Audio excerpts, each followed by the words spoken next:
finals with a goal. For one team, it was about adding to their accomplishments. For another, it was about making the improbable a reality. For the New Jersey now to enhance their legacy after surviving their toughest test yet.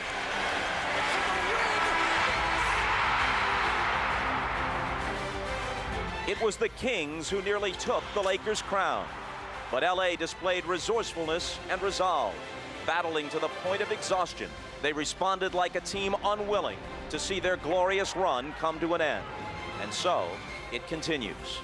Team Destiny versus Team Dynasty. Game 1, next. This is the NBA on NBC. And for the third straight season, the NBA Finals open up in Los Angeles, where the Lakers are the overwhelming favorites to win their third consecutive championship. To do so, Los Angeles will have to defeat a New Jersey Nets team that hasn't just defied expectations, they've mocked them. Good evening, everyone. Bob Costas at the Staples Center in Los Angeles. Welcome to Game 1 of the NBA Finals. Well, obviously, it's no surprise to see the Lakers here. They've been the NBA's dominant team in recent seasons, and they're already being mentioned among the great teams of all time. But the Eastern Conference representative is really a surprise. The Nets last knew glory back in the old ABA, when Dr. J was their star and the ball was red, white, and blue. In their 25-year NBA history, they've never been anywhere close to the finals until this breakthrough season. Joining me now is Tom Tolbert, and now, as a reward for everything they've accomplished to this point, the Nets have to deal with Shaq. Yeah, we can talk about plots, we can talk about subplots and defensive schemes and all that, but what it comes down to is stopping one man, the most physically dominant center, maybe the most physically dominant player ever to play in this game. It's about brute strength, it's about energy down low, and how do you stop this guy? It's impossible to stop him man on man. I'm not sure exactly what you do, but this guy is a beast down there. And I find it somewhat amusing that they can find flaws in this guy's game, that he doesn't have a great low post game, he doesn't shoot the turnaround jumper. Well, it's like looking at Cindy Crawford and saying, well, she's beautiful, but what about that mole? What? I mean, this guy is unbelievable.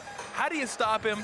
That's a question that's yet to be answered. But, you know, prior to the last 4 games against Sacramento, the mole, in Shaq's case, was the free throw shooting. In the last 4 games of the Western Conference Finals, he hit better than 70% of his free throws. So even the mole, apparently, has cleared up or been surgically removed.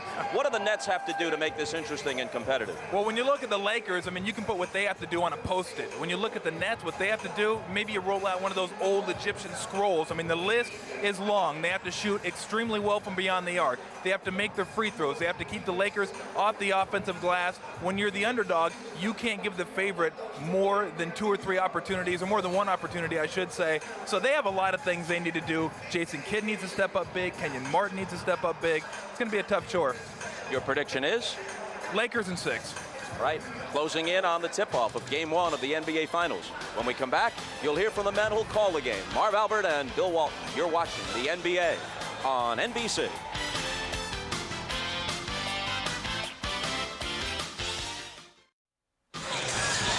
It is just past 6 p.m. here in Southern California. This capacity crowd of better than 19,000 is still filing in to Staples Center in Los Angeles as we get ready for Game 1 of the NBA Finals between the New Jersey Nets and the Los Angeles Lakers. Hi, everybody. I'm Marv Albert along with Bill Walton. Steve Snapper Jones not with us tonight. He is attending the graduation of his daughter, which means, Bill, you have even more time to talk tonight. Is that a promise, Marv? No. Let's start with the Lakers, who come off the sensational series against the Sacramento Kings in Sacramento on Sunday night. They were able to wind it up in Game 7 with Shaquille O'Neal and Kobe Bryant recapturing their dominant form in Game 6 and 7. And Marv, those 2 stars, they were truly magnificent in that Game 7. But in this series, the big unequalizer is Shaquille O'Neal. And the Shaq attack is in full form. Regularly throwing it down time and time again with whatever defensive strategy comes against him. Now, the last 2 games against Sacramento, what numbers? 38 points, 15 boards, tremendous field goal percentage, remarkable success at the free throw line. The first 2 games of the series, the last 2 years, in game 1 of the NBA Finals, Shaq's numbers have even improved there. 40-plus points, 20 rebounds per game, and the regular accuracy at the free throw line. Now, the frightening burden of confronting Shaq falls on these guys, Todd McCullough, Jason Collins, and Aaron Williams. These guys have to defend without fouling, they have to rebound and run the floor, and they have to contribute on the offensive end as finishers. These guys are not playmakers. They cannot run and hide here. And Marv, the Lakers, they also have this other guy. He's named Kobe. He's pretty good too. Keen observation. The Lakers' major concern is the man that Nets head coach Byron Scott has dubbed Mini Magic, a reference to new Hall of Famer Irvin Magic Johnson. And what a job by Jason. Just a quick update on some severe weather moving through the region. Life and confidence into his guys, because if they don't believe the way Sacramento believe they can get it done, then New Jersey has no chance whatsoever. Marv, we have got a game. It's time to get going. All right, Bill, sky high as always, basketball on his lap, getting the feel of what will take place. And coming up, it's game 1 of the NBA Finals. Welcome back to Los Angeles, where we are joined on the sidelines by Jim Gray and Lewis Johnson. Let's go to Jim. All right, thank you very much, Marv. I'm here with Kobe Bryant. Kobe, I'm told that you tweaked your right ankle at the end of the game against Michael Bibby. You had some treatment the past couple of days. How's it feeling? It feels okay, man. It feels fine. You know, yesterday it was a little sore, but it feels great right now. Has there been enough recovery time and enough adjustment time to the Nets, and are you concerned at all about a letdown tonight? I mean, it's a concern of ours, but you know, we're in the finals. We're gonna come out here and let it all hang out and see what happens. Byron Scott, a mentor of yours, somebody who's very important to you, a guy who you really like. What's it like to have him now on the other side? It's fun. You know, I'm very happy for Byron being here in the finals. I used to tell him all the time he was going to be a great coach, and it's just unbelievable what he did this year. Kobe, best of luck. Thanks for your time. Thank you. All right, let's go down to Lewis Johnson, who's standing by with Jason Kidd. All right, Jim, thanks a lot. Well, for Jason Kidd, it's been his dream since he was a little guy to hear his name announced at the NBA Finals, and that'll happen in just a few moments. But tell me what your experience has been like walking out here on the NBA Finals floor for the first time in your career. Well, it's everything that you dream about as a kid on the playground. You want to, watching Dr. J and Larry Bird and Magic, those guys play for the championship, and this is the highlight of our career, and so we're just trying to enjoy it. Byron Scott has played 30 NBA Finals games for the Lakers in his career. How does his experience help you now in your first appearance? Well, I think it helps us, and a coach that's played in this and understands the excitement. And, he just told us to relax and go out there and do what we've done all season. And he showed us his first ring, so I think that's going to inspire everybody to come out and give their best shot today. Are you as calm as you look? No, I'm a little bit more. On the outside, I'm calm, but on the inside, I'm nervous. All right, good luck, Jason. Marv, back to you. All right, thanks, Lewis. We'll take a break. Back in a moment with the introduction of the starting lineups.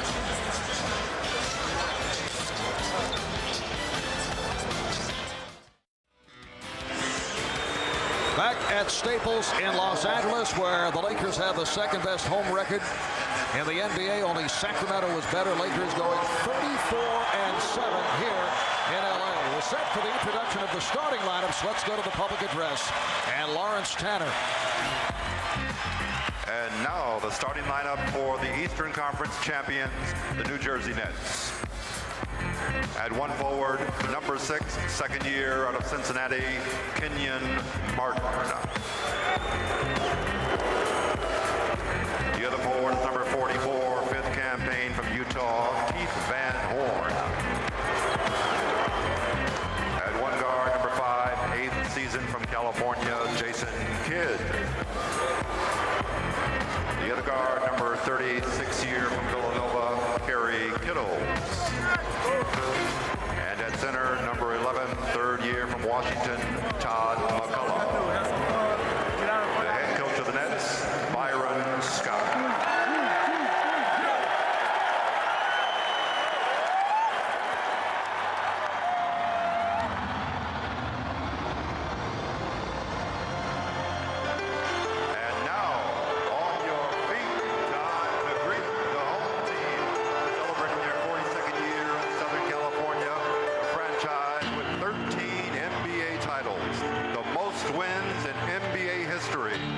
defending back-to-back NBA World Champions, your Los Angeles Lakers.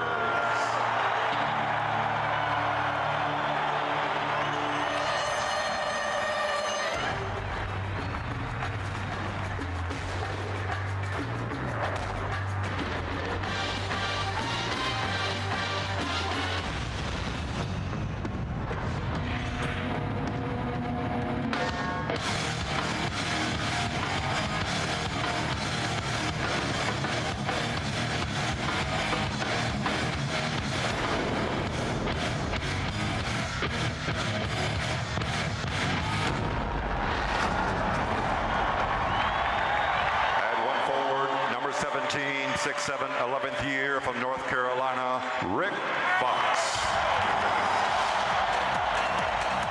The other goal, number 5, 6'10", 10th campaign, Alabama, Robert Ory.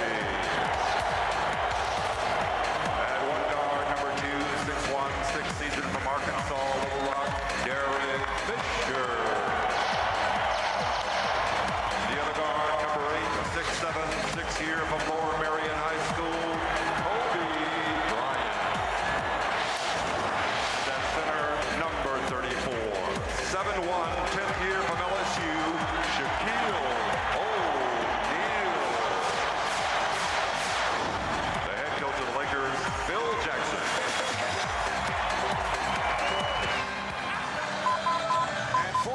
Lakers franchise, their 21st appearance in the NBA Finals as the LA Lakers. They go in for their 14th championship, including 5 in Minneapolis before moving to LA back in 1960.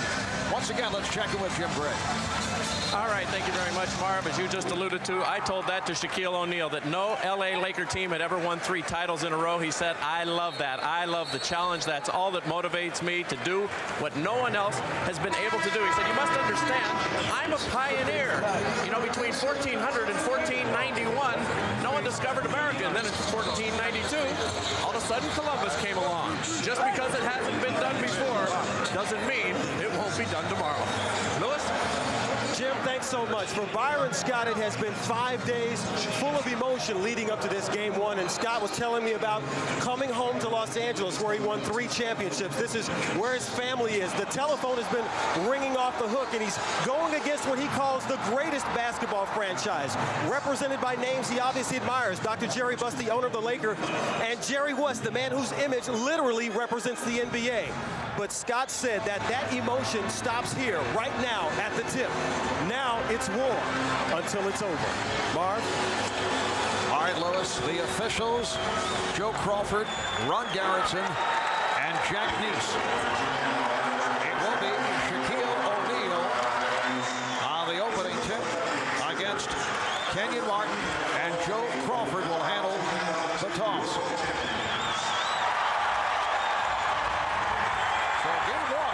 The NBA Finals is underway. The Lakers controlling the opening tip. Robert Ory being guarded at the start by Kenyon Martin. Shaquille O'Neal. A feed. Shaq. And kept alive by Rick Fox. Here is Fisher, who has not been able to get going throughout this playoff run. 3-point shooting will be critical for Phil Jackson's Lakers. Kerry Kittles opening up. That was a 2-pointer, had the foot on the line. One of the things I love about the Nets is that Byron Scott's approach here is, hey, it's about tempo. It's about we're going to outrun the Lakers. You cannot beat Los Angeles and Shaquille O'Neal in a slow-down game. Bryant being played by Kittles at the start. See Kobe checking the clock. Good job by Kittles, but he was able to drill it. And that's what separates Kobe and Shaq from the rest of the league. Their ability to bail out a team that is up against a shot clock that is just standing dead, and they can come up with spectacular plays one after another. Kidd able to keep it alive. Open shot for Kenyon Martin. So the Nets have come out and hit a couple of jump shots. They have a 4-2 lead. One of the problems with the first-time team is they get overwhelmed by all the falderall that surrounds the NBA Finals here. New Jersey comes out, looks extremely sharp and supremely confident. Give Jason Kidd a lot of credit as well as that young man there, Byron Scott. Foul on Kenyon Martin. Byron Scott making his return to Los Angeles. Grew up in Inglewood, the site of the former home of the Lakers. Horry able to keep it alive. Here is Fox. And last touch by the Nets. Both coaches talked about rebounds. Rebounds mean possession. Possession means control. Neither team very sharp in that category in the opening minute 45. And the Lakers have started out only 1 for 5 from the field. Now Kenyon Martin switching off to Kobe Bryant. O'Neal getting position. Shaquille O'Neal going right at Todd McCullough. Todd McCullough, as everybody else, gives up size, gives up strength. What you can't do is give up that kind of possession. Horn with the steal and fouled by Van Horn. You know, Shaq was asked yesterday about Todd McCullough, and he called him, quote, respectable. Todd McCullough said, that's a huge compliment. Seemed very touched by that. Respectable. Called him a very solid player. Well, Todd only averaging 19 minutes a game during these playoffs. They used 3 guys in the middle there. Byron Scott will have to find somebody who can contribute in every aspect.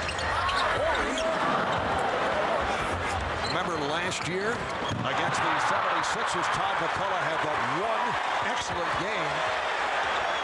Here's Fisher open. Yes. So the Lakers now lead by the score of 6-4. Careless turnovers. The Nets have already had 2 of them, and the Lakers have converted both times. Unacceptable at this level. Kenyon Martin being given the open shot, hit one a moment ago. Kenyon Martin has to run a give and go in that situation, or a dribble handoff. Bryant again picked up on the switch by Martin.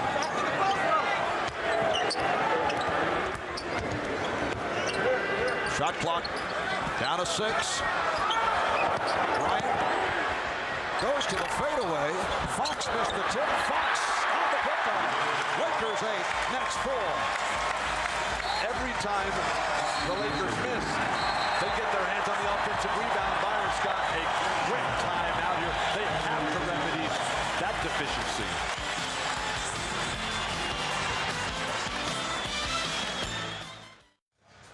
The careless play of the New Jersey Nets have allowed the Lakers to get some easy opportunities. An outlet pass. Maybe want to test Kenyon Martin for color blindness on that play there. But Derek Fisher able to deliver immediately. And then Rick Fox on the offensive glass. Byron Scott told us that it's about controlling all the role players. And when guys like Fox, Horry, and Fisher get easy opportunities, that's not going to get it done. Nice play by Horry, coming from the blind side to block that shot, and last touch by New Jersey. Lakers have an 8-4 lead, 3.5 minutes gone by. Now Van Horn switching off to Fisher, who is looking for the mismatch. Fox being played by Kidd, gets it inside, and the foul, and you can see right at the start, the intent of the Lakers is to get that ball down low, and Todd McCullough having his difficulties. And why wouldn't the Lakers come here? This is where the mismatch is in the series, the glaring gap. And what Todd McCullough is doing wrong here is he's doing nothing in anticipation. There is no preparation whatsoever. Now, granted, he's outmatched physically, but if you move your body and get in front of Shaq first on Shaq's flash across the lane, he's going to have to come up further away from the hoop. Shaq, who has been shooting his free throws so effectively, misses on the first. We're looking at 11 of 15 from the line in Game 7. Game 6, 13 of 17. They're just backing off Kenyon Martin on the perimeter. He's got any shot he wants out there. Kills from Martin, and the foul is called. Lakers in the midst of an 8-0 run. Foul picked up by Bryant. That is his first. So Kerry Kittles to the line. Kerry Kittles hit his first shot attempt First 3 games against the Boston Celtics, he was 0 for 17 from three-point range, really having his problems, but he's picked it up as of late. Kerry Kittles in the first 13 games of this year's playoffs, 40% field goal shooting. That won't get it done, and a nightmare from behind the arc. Picked it up, though, after they got ever so deep and ever so close to this ultimate stage. Lakers with a 10-6 lead. Lakers going 58-24 in the regular season. Finishing second in the Pacific. Bryant tries to get it down. No, it does. As Shaquille O'Neal comes through with his third field goal. He has 6 points. And what you don't want to see from New Jersey is them having to have Jason Kidd walk the ball up the floor. The switching every play, I think, is hurting New Jersey. You got to guard your own man. Lakers are getting whatever they want. Kidd way off, rebounded by Ori. Dangerous pass by Fox. Could handle it on the deflection by Van Horn. If you're New Jersey here, everything going against you. The Lakers perfectly sharp. Get running. Try to get an open court game. The more opportunities, the better their chance. Once again, Kenyon Martin given the shot.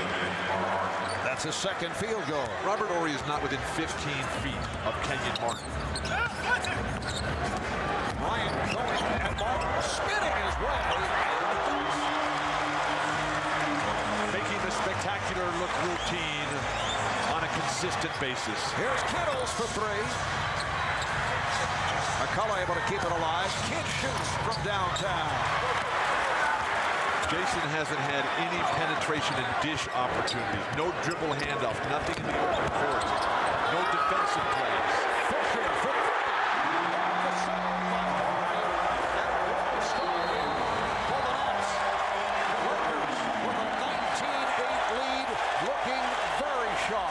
With 6:18 remaining in the first quarter. The championship carryover, forced to play at the highest level in years because of Sacramento's brilliance and the challenge, and then Kobe Bryant just coming. This switch has been killing Byron Scott's nets here, but when you have that kind of ability to come and finish with the left hand at 8 feet away, what can you do? The ball movement so sharp. Derek Fisher able to just toe it up. Too easy, too many good looks. All Lakers early. What can New Jersey do about it? These aerial pictures are courtesy of the Goodyear Blimp Eagle based in Carson, California. Bill, as you know, Goodyear built its first blimp back in 1925 and currently operates 3 airships. Were you on that maiden voyage, Mark? I missed that one. Had a conflict. Go to Lewis Johnson. Lewis? Well, Marv, during that last timeout, Byron Scott trying to get his guys in order. He said there's too much standing around, and he said that's not us. And he said we have to make the Lakers work, and how we get things going for ourselves is on the defensive end. So look for them to try and push the defensive intensity here as they bring the ball back in play. Marv? Yes, normally the Nets run that Princeton offense so effectively. It is similar to the Sacramento Kings. Back cuts and high screens and rolls, but they are not able to get anything going as they give it right back to the Lakers. You need on-court leadership. Byron Scott can talk all he wants on the sideline, but where is Jason Kidd? He's got 0 points, 0 blocks, 0 free throws, and 0 points. He does have a rebound, though. And one shot. Shaquille O'Neal would be by Todd McCullough to hit the reverse. 8 points for Shaq on 4 of 6 from the field. Todd McCullough is getting nothing done there. He's not contributing on the offensive end. Byron Scott coming with a change with Richard Jefferson. Maybe you find a spark off the bench. Jefferson and Aaron Williams getting set to come on. Here is Kidd, and that is his first field goal. We saw in the Sacramento series that all it takes is one guy playing well, particularly if that guy is the point guard, as Mike Bibby torched the Lakers and gave Sacramento such confidence. Right now, it's non-existent for New Jersey. Meanwhile, the Lakers with very sharp ball movement, feeling very confident here at the start. O'Neal, yes. He's just moving so well. All season long, plagued by the bad toe, plagued by the lackadaisical effort. Right now, though, everything on time. Horn able to follow the shot, and they get the new 24. We're just under 5 remaining in the first, and the Lakers lead 23-10. They're giving Martin so much room. He has got to put the ball on the floor. Back comes Bryant. Now met by Kittles. Jack rolling down low, but it goes back out to Fisher, who drives the lane. Hits the ball. Fisher showed some signs in Game 7 at Sacramento, hitting 4 of 9, but his shooting had been way off and had that difficult time with Mike Bibby. Byron Scott's trying to get two guys into the ball game. There's no stopping to play. They might want to take a foul here by a Todd McCullough, because Byron Scott cannot afford to burn any more timeouts right now. They've got to get these new guys into the court. Meanwhile, Bill, the Lakers have hit 9 straight shots.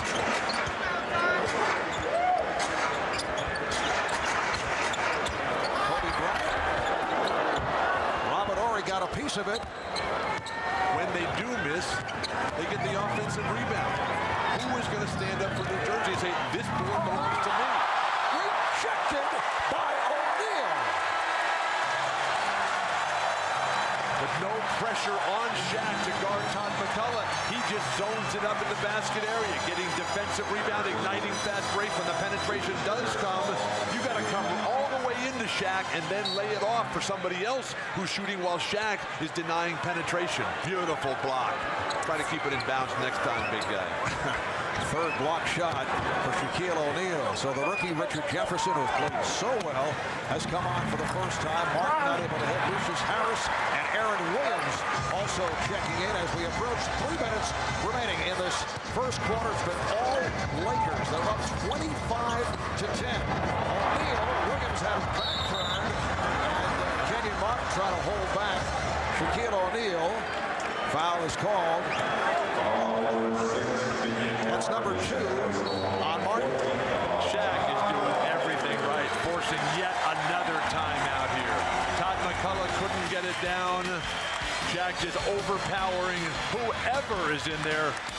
And then the movement without the ball, something he's really improved of late, forcing himself through the pain. All Los Angeles early. New Jersey really struggling in every aspect, particularly putting points on the board. Back at Staples, Matt Damon, star of the motion picture The Bourne Identity, which I'm told opens June the 14th. The Lakers, with a burst here in the opening quarter, have a 25-10 lead on the Nets with 3:03 remaining. Shaquille O'Neal will get a rest, 5 for 7 from the field, 10 points, 3 block shots. Samaki Walker coming on. Samaki bothered by a bruised knee, but says he's much better. Phil Jackson telling us yesterday that his intent was to go with more of the bench on the inbounds. Miscommunication. And Jason Kidd puts the move on Derek Fisher and then beats Samaki Walker. Everything changes when Shaq goes to the bench, and the Nets right on top of the play, and finally an open court play. Byron Scott told us that tempo, containing the role players, and keeping Kenyon Martin near the basket area will be the critical elements in New Jersey's task at pulling off this monumental upset bid. And the Nets staying with Martin on Bryant. The jumper in his face. So Bryant with 6 points. Lakers now lead at 27-12. Lakers have hit 13 of 21 from the field. New Jersey only 5 for 17. The jump hook nicely done by Kenyon Martin. That's his 3rd field goal. Outstanding execution. This will be the ultimate test of Kenyon Martin's brief career. Just in his 2nd year, he told us that his leg is all better from the injury from last season. But this is a different level than Martin has ever played before. And this guy he's matched up with, oh my gosh. With a series of crossovers. Kenyon Martin has pulled it back during the postseason. Called for 6 flagrant fouls during the regular season. Lucius Harris not able to hit. The last flagrant called on Kenyon was March 15th. He's gone, Bill, 33 games. Well, he has, flagrant foul. He has realized that it's not about physical play in terms of crossing the line of what is accepted in terms of the fairness of treating your opponents with respect. One on the shot clock, so Bryant had to fire it up. Walker able to handle desperation bounces are going for Los Angeles. Walker not able to hit. Coming up on a minute. Remaining on the first. Here's the speed of Jason Kidd. Rejected by Walker. Kidd leads one. Whipping by Williams. He thought he was fouled. No call. Kidd with a beautiful move. Going behind the back on Fisher. Kobe raked across the head on that incredible reverse layup attempt. Couldn't believe there was no call. Maury switching off to Kidd. Kidd reversing himself, but not able to convert. And Jason's teammates are not moving in unison with him. Foul on Harris. Lucius Harris still playing with that protected gear, although he does not need it, says he feels more comfortable with it. He was clear to play without that mask a month ago. Just after suffering the broken bone between his eye and ear on the right side of his head. Says he shoots better with the protective gear. Whatever works. It makes no difference. Whatever makes the player comfortable. NBA.com is the place. Great photos throughout the finals, on the court and off, from action shots of the top plays to celebrities who are, as they say, loving it live. Log on to NBA.com to email your favorite photos to your friends. It's all at NBA.com. 35 seconds remaining on the first. Lakers lead 29-14. Too late to go for 2 for 1 here. Just get the best available at whatever time on the shot clock. Poked away from Martin. Kidd checking the clock. Martin off the double team. And rebounded by Devin George, who just checked in. Perfect give and go there. Jason Kidd had his man beat. Kenyon Martin just laying it right back for the short 14-foot jumper. Ouch. Final seconds of the first. Down 3, 2. Fisher gets it away. So that is the end of the first quarter. The Lakers, hearing it from this crowd, they lead the Nets 29-14. The Lakers 13 of 26 from the field. The Nets just 6 for 22. Shaquille O'Neal, the high man, with 10. Back with the second in a moment. Welcome back to the City of Angels. We're at Staples Center in Los Angeles moments ago. Magic Johnson acknowledged by this crowd. Magic named earlier today to the Basketball Hall of Fame. Also named Larry Brown, Lute Olson, head coach at Arizona. The late Drazen Petrovic, a star with the Nets after beginning his NBA career with Portland, and Kay Yow, the head coach of women's basketball at North Carolina State. Let's go to Jim Gray with the new Hall of Famer. Sitting here in his customary front row seat as one of the co-owners of the Los Angeles Lakers. Magic, what was it like when you got that call from the Hall of Fame? Oh, I was excited, nervous. I just was going crazy with excitement. And I was happy not only for me, but my family, my mother and father, as well as my wife and my 3 kids. Magic, a guy like yourself, John Stockton, and now Jason Kidd. What enables guys like you to see the court so well? It seems like you see just about everything. It's something just in the 3 of us. We want to pass first, shoot second. We want to make our teammates better. And also we want to give our teammates a scoring pass. And that's the difference between the 3 of us, because we give you a pass that you can shoot right away or that you can score with right away. How much do you think that Byron Scott has helped Jason Kidd, having been a teammate of yours and now trying to apply what you did so well and help Jason? Well, Byron has told me, he talked to Jason about myself, and you know, he didn't have to tell him too much because Jason had it in himself. He's a great leader, and he's a guy you can't really stop or contain because he can get the ball off the board himself and take it the length of the court. That's why you really can't contain him or stop him. And of course, Jason idolizes you. He wanted to wear number 32, but because of Dr. J having that number retired, he took number 5, 3 + 2. I'm sure you're aware of that, but you know he's an idol of yours. How do you respond to that when guys perform at this level? Well, I think you just say thank you for respecting you enough that we want to play like myself. And I hope that all kids are watching Jason Kidd, because we need more young people to learn how to pass and set up their teammates instead of just shoot all the time. So now kids will be idolizing Jason Kidd now. Final thought. Is this a Laker dynasty? Should they win 3 in a row? Oh, no question about it. You know, anytime you get to win 3 championships in a row, that is a dynasty. All right, Magic, congratulations to you on the Hall of Fame. And I want to thank NBC, Marv, Dick Enberg, Bill, and especially my boy, Dick Eversole, for all the wonderful times with NBC. Thank you all. All right, Magic, and we appreciate it. And, of course, you too, Jim Gray. Thank you for sneaking that in. I was just going to keep the microphone here long enough until that happened. I know it. Marv? Yes, and knowing Jim, that is accurate. A remarkable career. Irvin Magic Johnson, now a Hall of Famer. And Bill, I know you were there for the proceedings earlier today. Marv, it was a magical ceremony, hosted beautifully by Dick Enberg. A lot of other Hall of Famers were there. Pete Newell, Ann Meyer, Marcus Haynes, Connie Hawkins, Bill Sharman, George Yardley, celebrating the greatness of basketball and how much fun everybody had who was involved there throughout their lives, throughout the game. And Larry Brown, so humble, so giving. He was embarrassed about the attention brought his way. What a day it was downtown Los Angeles. Lindsey Hunter picks up the foul. Anthony Johnson has come on for Jason Kidd, so he's playing the point. He has Lucius Harris in the backcourt, Richard Jefferson, Keith Van Horn, and Aaron Williams up front. A 32-14 Laker lead. We're opening minute, second quarter. Nothing going right for New Jersey. They can't get in the open court. They're trying to extend their defensive pressure to try to get the game going up and down, but they're getting pounded on the boards. Is this a team that is rattled or just being severely outplayed? A combination of both, because this grandest of stage shrinks men, the greatest of men.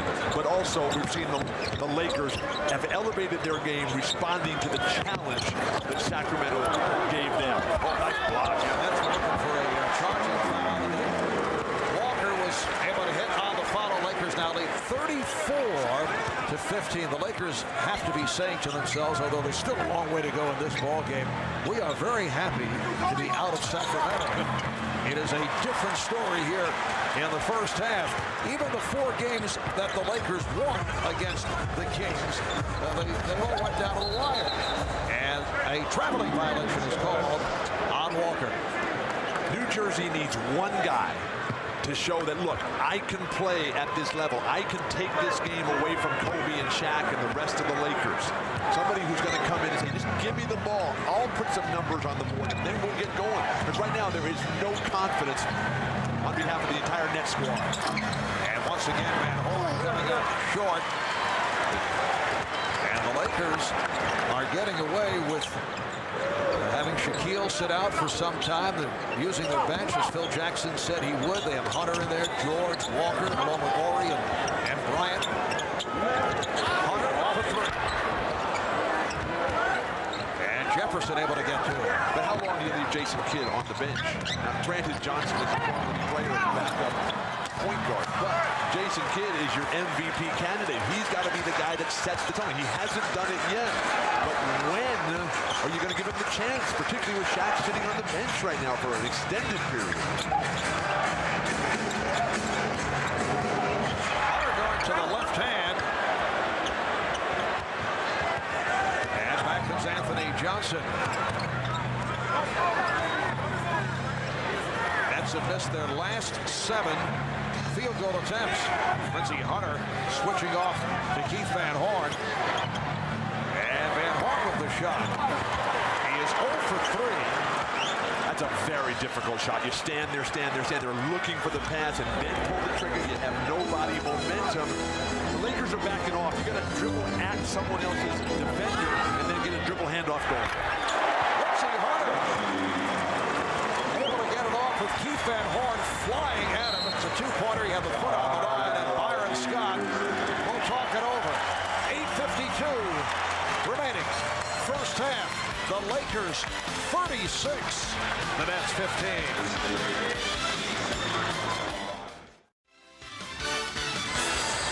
Well, this is the first time in NBA Finals history that the 2 head coaches are facing teams for which they played.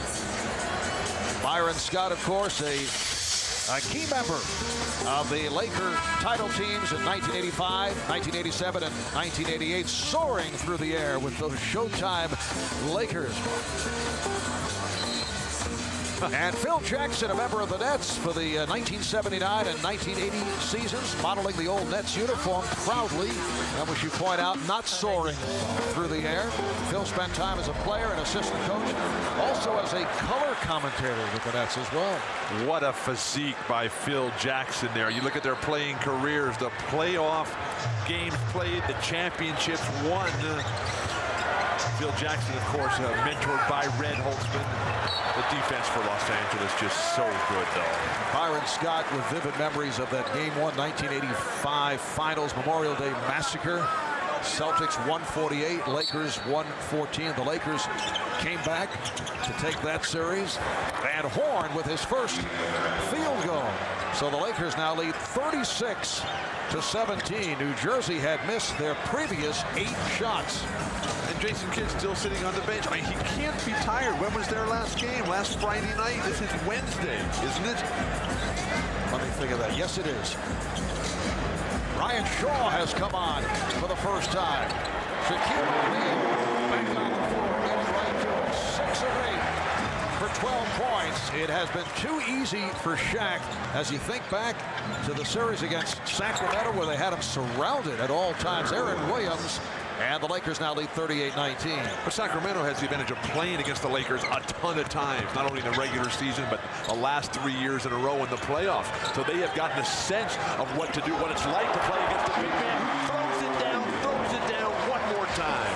Shaq has hit his last 7 shots.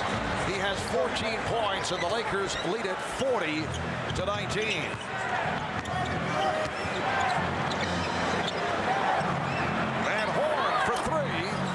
Jason Kidd getting set to check back in. No perimeter game whatsoever. How about penetration and dish? How about a dribble handle? When the guy's backing off, you drive the ball to the elbow and then reverse pivot and lay it down on the floor to somebody. Hunter backing to three-point territory. Here's George for 3. And Hunter able to scoop it up. They have the new shot clock. Phil Jackson now has Hunter and Shaw in the backcourt. O'Neal up front with George and Medvedenko. Shaq. 16 points. He's hit his last 8. He is just rolling in every aspect of the game. The defense, the rebounding, the block shots, and then on the offensive end, the touch, the repertoire. Just outstanding. And Joe Crawford indicating a foul on Lindsey Hunter. That's his second. We're seeing no lingering effects from the sore toe that has plagued Shaq all year. The flash in, the movement without the ball, the execution, the flawless footwork, the power, the combination with the finesse, the touch going both directions, whether it's a jump hook or the turnaround jumper. What are you going to do defensively? McCullough, who just checked back in, coming up with his first field goal. And Shaquille O'Neal seems to have the elevation and his energy back, coming through with those terrific performances. Games 6 and 7 against the Kings. He is back to his usual dominating self. Good play, though, by McCullough. Kidd pulls it up. That's a 2. Had the foot on the line. He was trying to move back an inch or 2, but Joe Crawford was right on it. And the Lakers now lead 42-23. 6 minutes remaining in this first half. Now the Nets have to build on a play like that, but not just count on Shaq dropping the ball and turning it over. It is waved off. 3-second violation. Timeout taken. It has been all Lakers in this first half.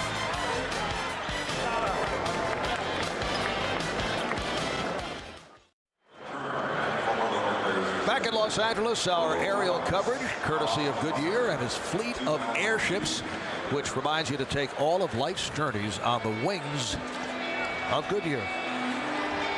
On a Hall of Fame day in Los Angeles, Shaquille O'Neal has shown what it means to be the MVP, to be a great player, setting the tone and dictating the terms of the conflict, moving beautifully and gracefully without the ball, throwing it down time and time again, moving and thinking as one with his teammate Kobe Bryant, defensively sending it all back, denying every turn for New Jersey, and then torturing Todd McCullough time and time again inside. So many green shots in the paint. New Jersey has got to do something to force Shaq to get outside of the lane. Shaquille O'Neal 8 for 10, 16 points. He's hit his last 8 shots. He missed 2, and he's hit 8 in a row. Let's check in with Lewis Johnson. Lewis?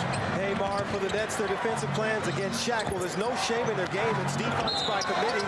They're centers and they're forward here and there. And I talked to Todd McCullough before the game, and he said between himself, Aaron Williams, and Jason Collins, they'll use their 18 fouls that they have to give to try and slow Shaq down. You know, I asked Jason Collins if his twin brother, Jaron, who's a rookie with Utah, would be here tonight. He said yes. And if they could sub him against Shaq, they would try that too. Pick up some more fouls to give.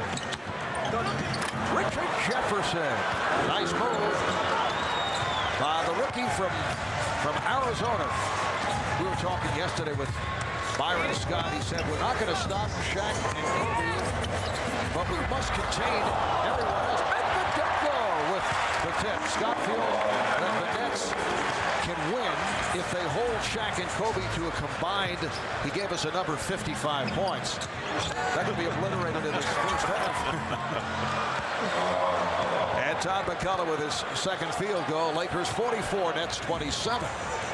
Nobody has shown since Phil Jackson showed up that you can beat Los Angeles, but I don't believe you can win with the strategy of fouling. You have to come with something where you play defense and force Shaq to take difficult shots, much more difficult than the one he's had here today. He's just rolling right by. But the grace of this guy, combined with the power and the skill and the strength, to make that kind of play at that size, unheard of in basketball history. Bryant thought he had a teammate, but it was Jefferson. Nets have hit their last 4 shots. We're down to 4.5 remaining in this first half.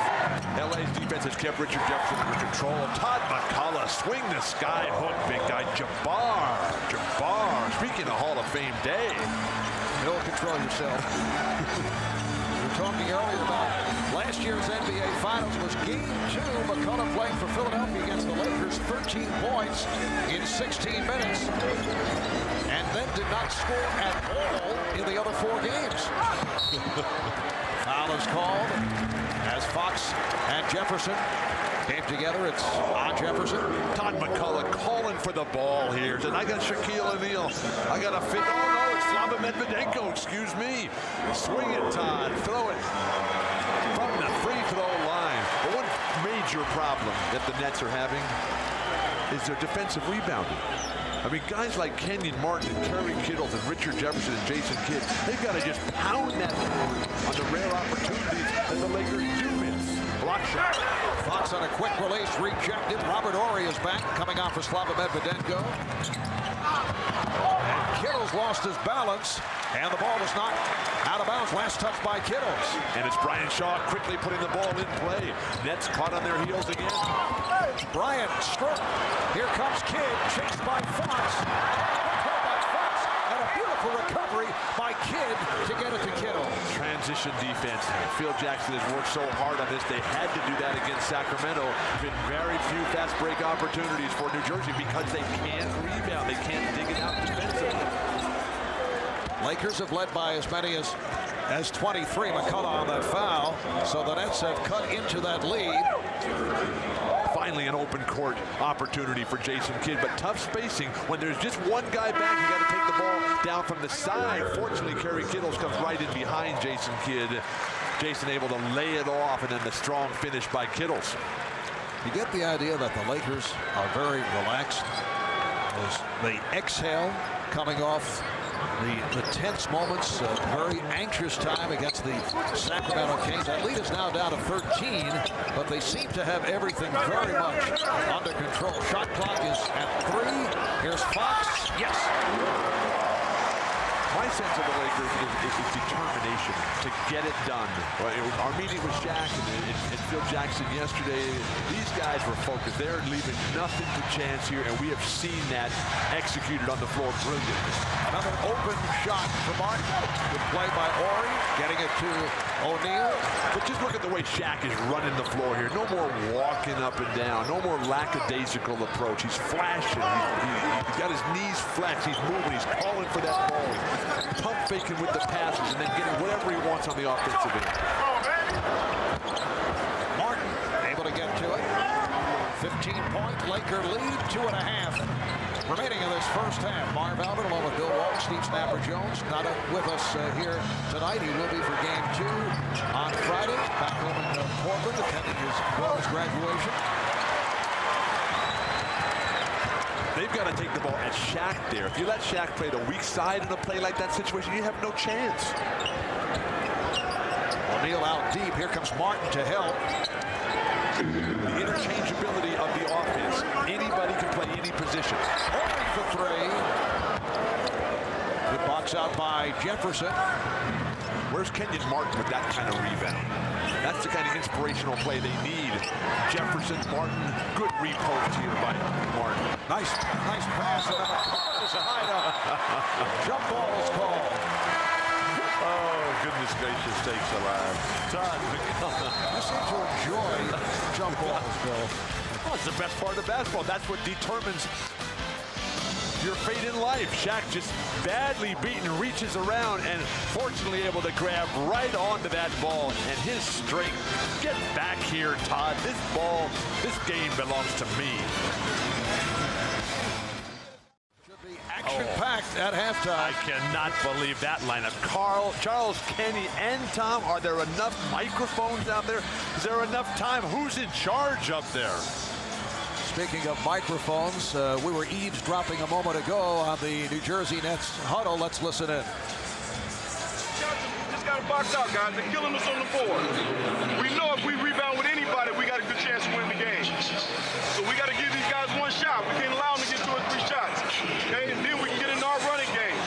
All right?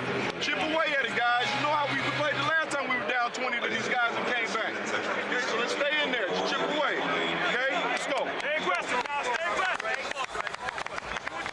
Nets head coach Byron Scott trying to rally his team. Here's the jump controlled by the Lakers. Possession by possession. Just play it one at a time, but they are getting pounded on the boards. Minus 12 overall, and they have been doubled up on the offensive glass. Will somebody please get 1 rebound, get in the air, and let's get it to New Jersey. O'Neal. Another offensive rebound. And a loose ball foul. It's on the Lakers. Kobe Bryant arguing the call. That's his second. Whenever you're playing against Shaq or a great player in the post, is that you have got to have tremendous play from your power forward to dominate the boards on the weak side. That's Kenyon Martin, Van Horn when he's in there, Richard Jefferson. Lakers over the limit. Martin only a 68% free throw shooter during the regular season. Well, we'll be back Friday night, 9 o'clock Eastern time, 6 Pacific, to bring you game 2 of the NBA Finals. That'll be from Staples, right here in Los Angeles. Kenyon Martin missing on both, so the Nets 3 of 8 from the line. And we talked about Martin having to do the job on the boards. He only has 3 rebounds. That will not be nearly enough. Come on, Kenyon. This is the NBA Finals, what you live for. Fox passing on the 3 and takes it to the by Mark. Kenyon's had a very difficult first half at both ends. Very difficult for a player like Kenyon Martin, who has spent his whole career being bigger and stronger and physically intimidating against his opponents. This game is being played and will be won ultimately at the mental level. Here's Kidd shooting the 3. Jason Kidd in the postseason coming into tonight, 11 of 70 from downtown. That's 16%. It's 32% from three-point land in the regular season. 1 of 2 tonight. Bryant for 3. Kobe now 3 for 10 from the field. Everything defensively from New Jersey has been reactive. They are not doing anything to force the Lakers out of what they want. Down to 10 seconds remaining in the half, and Byron Scott has to be very pleased cutting into the 23-point lead. Nice play. McCollum block. Here's Kidd. Just did beat the shot clock. Fisher. Able to get it off. Halftime in Los Angeles. It seemed much worse than the halftime score. Lakers led by as many as 23. They're up 42-19ers. Derek Fisher doing well to get it off and was right on target. But the Nets close out the second quarter with a 17-8 advantage, and they are down by 12. How about this number? Lakers out-rebound the Nets in the first half, 31-19. Let's go to Jim Gray with Derek Fisher. All right, thank you very much, Marv. He's gone from Damon Stoudemire to Tony Parker to Mike Bibby, now Jason Kidd. Are you fairly pleased that you've been able to slow him down somewhat here in the first half? Well, he got some buckets late in this quarter, and they finished the quarter 17-8 run, and it's a 12-point game now, so we can't relax anyway. How disappointed are you that you've let these guys back into the game after being so easy and in control here for the first quarter and 6 minutes? Yeah, we should be extremely disappointed. You know, we knew that coming out it'd be a little different for them as far as their experience. We were able to take advantage of that early, but it seems that they're getting comfortable, and we have to step up and take control of this game again. All right, Derek, good luck in the second half. Thank you. All right, Marv, back to you. Thank you, Jim. Shaquille O'Neal, the high point man, with 16, 8 of 13 from the field. Jason Kidd leading the Nets with 11. Coming up, Verizon Wireless at the half. Bob Costas and Tom Tolbert will be joined by Ernie Johnson, Kenny Smith, and Charles Barkley. It's all coming up momentarily. At halftime here in LA, Lakers 48, Nets 36. You're watching the NBA Finals on NBC. Lewis Johnson by the New Jersey bench. I just talked to Byron Scott a few moments ago and asked him what's happening with Kenyon Martin, who has no points, and Kerry Kittle's Keith Van Horn with 2 points only. And he said he doesn't believe that they're overwhelmed by the situation, but he says his real problem is a lack of rebounding. He said that's why Jason Kidd has not been able to push the ball up the court like we've seen him do all throughout the playoffs. So the New Jersey Nets focusing on rebounding and, of course, their signature defense. Let's get down to Jim Gray. All right, thank you, Lewis. I spoke to a number of the players as they came out for the Lakers. They said that Phil Jackson told them that things came too easy. They need to work much harder here to regain the momentum here in the third quarter. He warned them, as he always does, of being lackadaisical coming out in the third quarter. It has been historically throughout the season their worst quarter. He says they're beating us on hustle plays. Don't let down at all. Don't be satisfied. Marv? All right, thanks, Jim. Well, Robert Horry came out aggressive as he was able to pick up his second block shot. Derek Fisher, Kobe Bryant in the backcourt. Fisher has regained the touch. Shaquille O'Neal is up front with Rick Fox and Robert Horry setting the nets. And Jason Kidd and Kerry Kittles at the guards. Kenny Martin, Todd McCullough, Keith Van Horn up front. You can see the swing in this game. Horry with the steal. Robert Horry is such a cerebral player, and Kenyon Martin has got to start thinking out there. Can't use back to the basket moves. O'Neal on the hop to Horry, and the Lakers have taken a 52-36 lead. The challenge for Kenyon Martin to elevate his game, not be about jumping high, running fast, and physically punishing players, but by being in the right spot at the right time and executing. Here's Kidd. McCullough. Todd. Throw it down. Good hands of Todd McCullough, surprising a couple of Lakers getting to the ball, and the Laker lead is now 14. So McCullough has 8 points, 5 rebounds.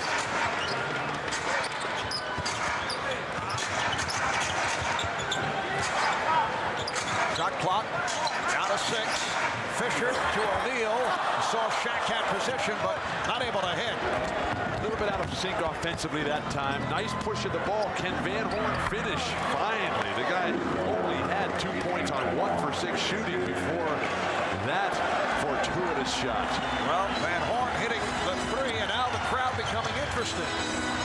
As the Nets have moved within 11, they've trailed by as many as 23. O'Neal squeezed squeezing his way, and he is fouled. Recall the Nets blew a 26-point lead in the Eastern Conference Finals, down by as many as 21. In the fourth quarter, the Celtics able to come back. Nets went 52 and 30 during the regular season. Best record in the East, 52 wins, the most in the history of the franchise. In the playoffs, they beat Indiana 3-2 in a grueling first-round series, then knocked off Charlotte in 5 in the conference semifinals, and then beat the Celtics in 6 in the Eastern Conference Final Series. Even that doesn't go right for New Jersey as they finally get Shaq to miss a free throw. Lane violation. But everything about New Jersey this year, Marv, has been the best in franchise history.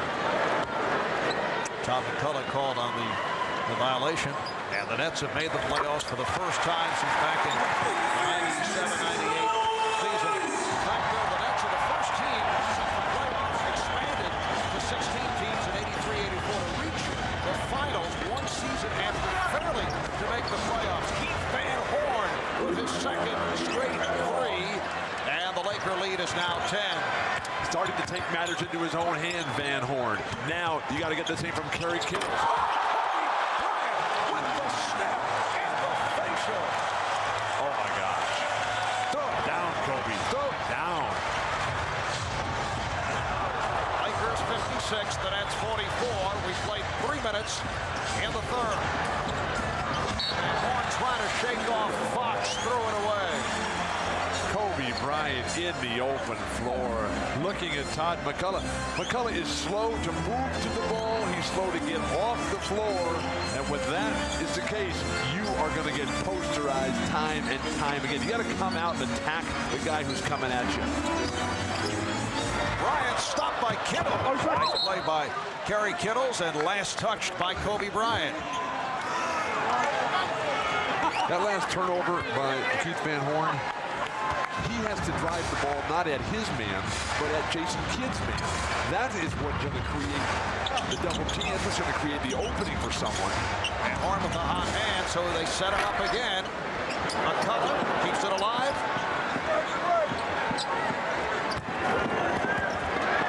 Another terrific defensive play by Robert Horry. He's had only 2 steals and a blocked shot in the first 3 minutes of the third quarter.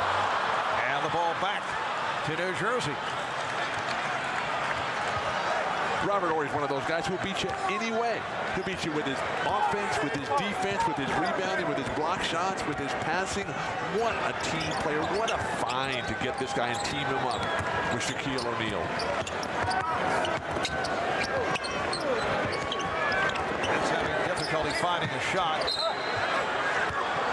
And they get bailed out on the foul.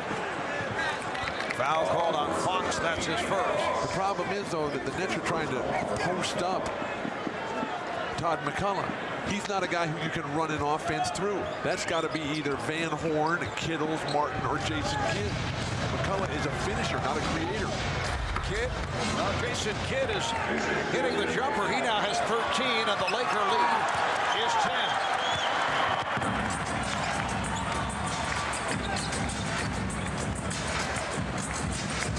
Fisher played on a switch by Martin. Nice play by Kidd. The Nets much more aggressive coming out here in the second half. Foul is called on Fox.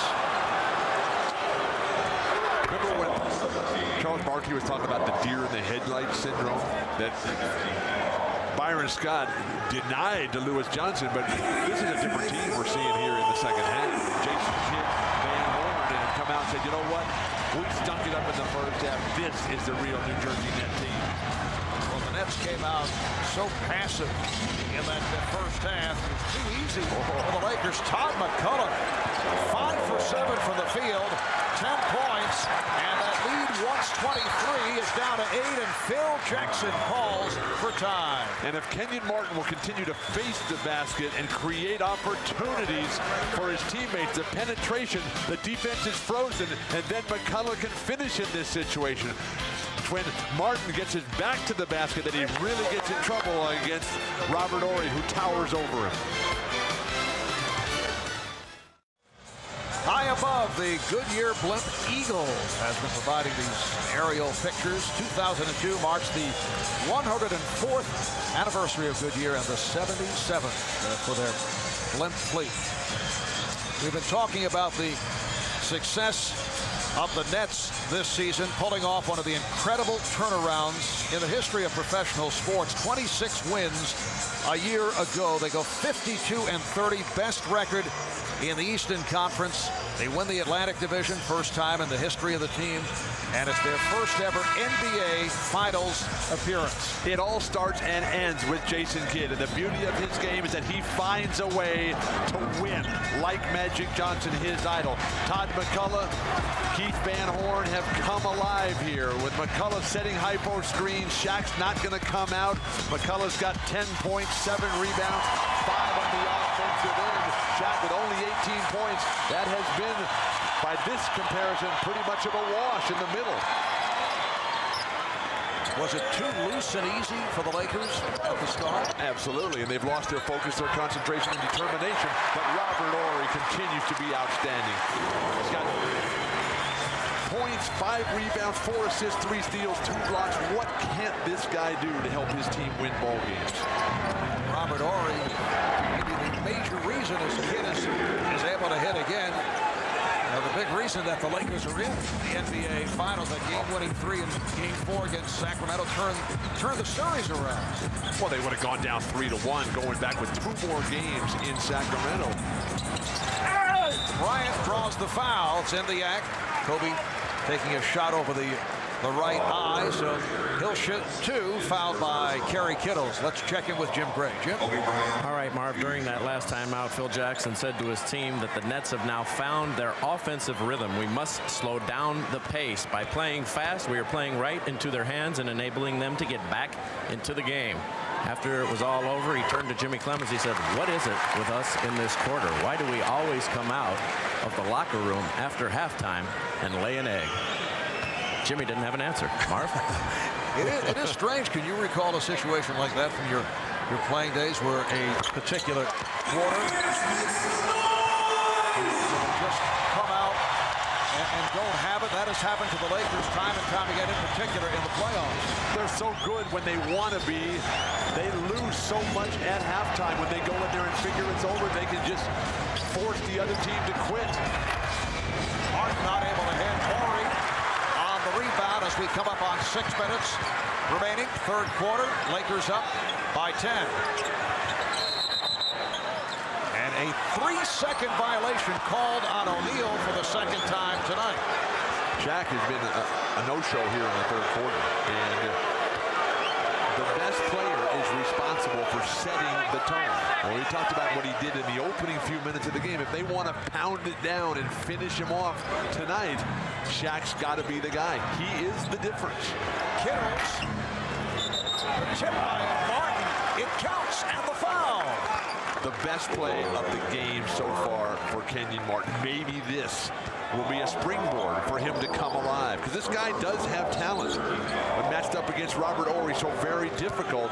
That time with a great position, Horry grabbing him, holding him, and the concentration and focus, determination of Kenyon Martin coming through. Kenyon had a very difficult first half, but he has had it at the defensive end during the postseason. Did an excellent job defensively. You recall on Jermaine O'Neal of the Pacers in the first round.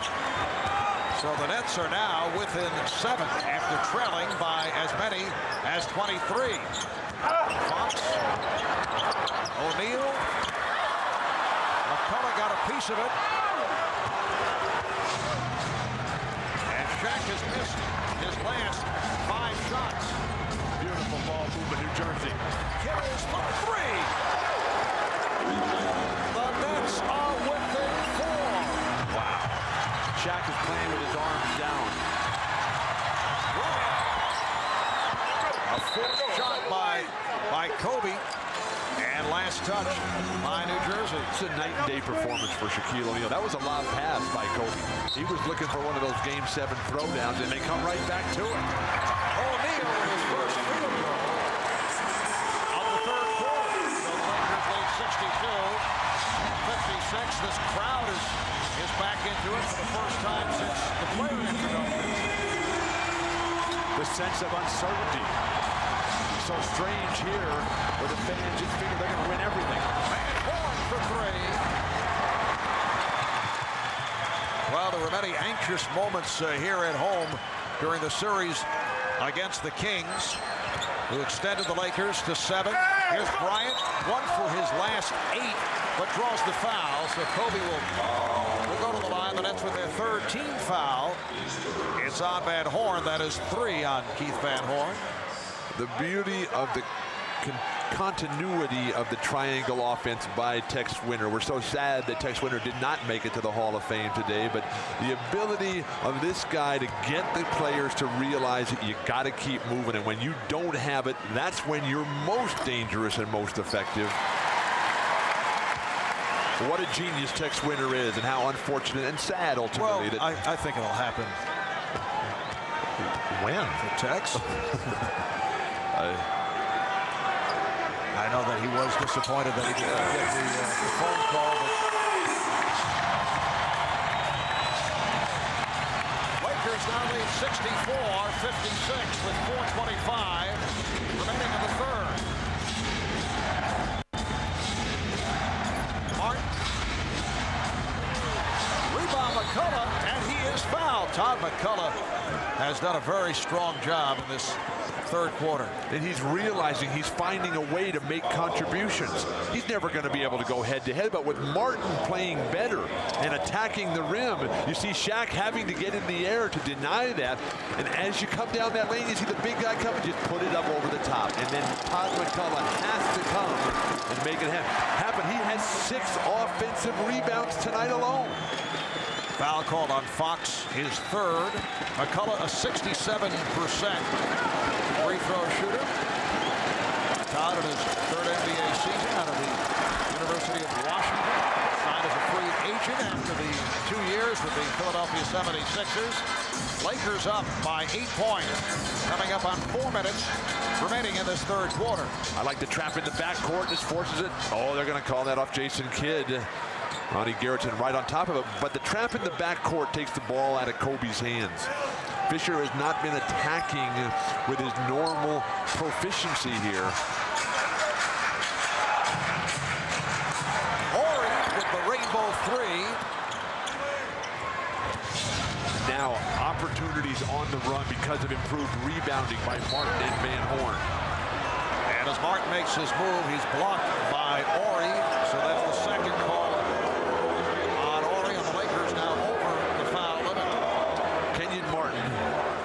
Against Robert Horry should not play back to the basket in the low post. Horry is too tricky. Horry is, it looks to me like 2 inches taller than Kenyon Martin. In that situation, turn and face. Get Horry to back up. He's got those very long arms and is so deceptive and anticipates so well. Virtually impossible to play against a bigger guy with your back to the basket, Kenyon Martin. Hard listed at 6'9", and Horry at 6'10". A reminder, Sunday at 1 Eastern, right here on NBC, we'll bring you a preview of golf's greatest championship, the 102nd U.S. Open. And then beginning a week from tomorrow, Thursday, June 13th, it's 4 days of U.S. Open coverage as Tiger Woods headlines a star-studded field just outside New York City at Bethpage Black, the first truly public course to host the U.S. Open. Bryant, yes. Smooth shot by Kobe for the first time in a while. But the opportunities have not been there. The number of chances to attack. New Jersey done a very good job of adjustments at halftime. Plus, they got players who are really playing now. Here's Kidd able to whip by. Kidd on the follow. Kidd again. Rebounded by Horry. Fox is trying to alley-oop with O'Neal, but it went in, and Shaq is called for offensive interference. Would this have gone in if Shaq hadn't have touched it? I don't think so. It probably would have hit the backside of the rim. Remember, this is what Wilt used to do all the time, and then they changed the rules. Once Wilt changed the way basketball was played. So the offensive interference eradicates that field goal. Keith Van Horn sitting down. Richard Jefferson, the rookie from Arizona, has checked back in. Martin stopped by O'Neal. Good play by Shaq. Just under 3 remaining in the third quarter. And the Lakers lead the Nets 66-57.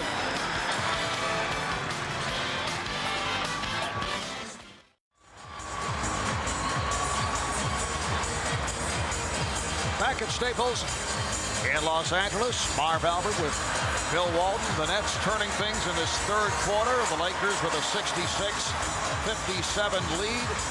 Lakers have led by as many as 23, but sparked by Jason Kidd. Different story here. Leadership, finding a way, figuring it all out. Jason Kidd comes out after an average first half, realizes he's got to pick it up. The passing, the shooting, the offensive rebound, something he's noted for, changing the tempo. Deciding, look, this is what we got, poking the ball away, getting his team into transition. That's what MVP candidates do. Now can he turn the entire tide? He's got him back in this thing. 0 turnovers, it's critical. But now they got to make that final hurdle and put that seed of doubt in the minds of the Lakers and their fans. Well, the Nets able to get as close as 4 points just moments ago. Shot clock to 3, and last touch by the Lakers. A lot of Nets are playing better in this half. McCullough's playing strong. Kidd, Martin, Van Horn.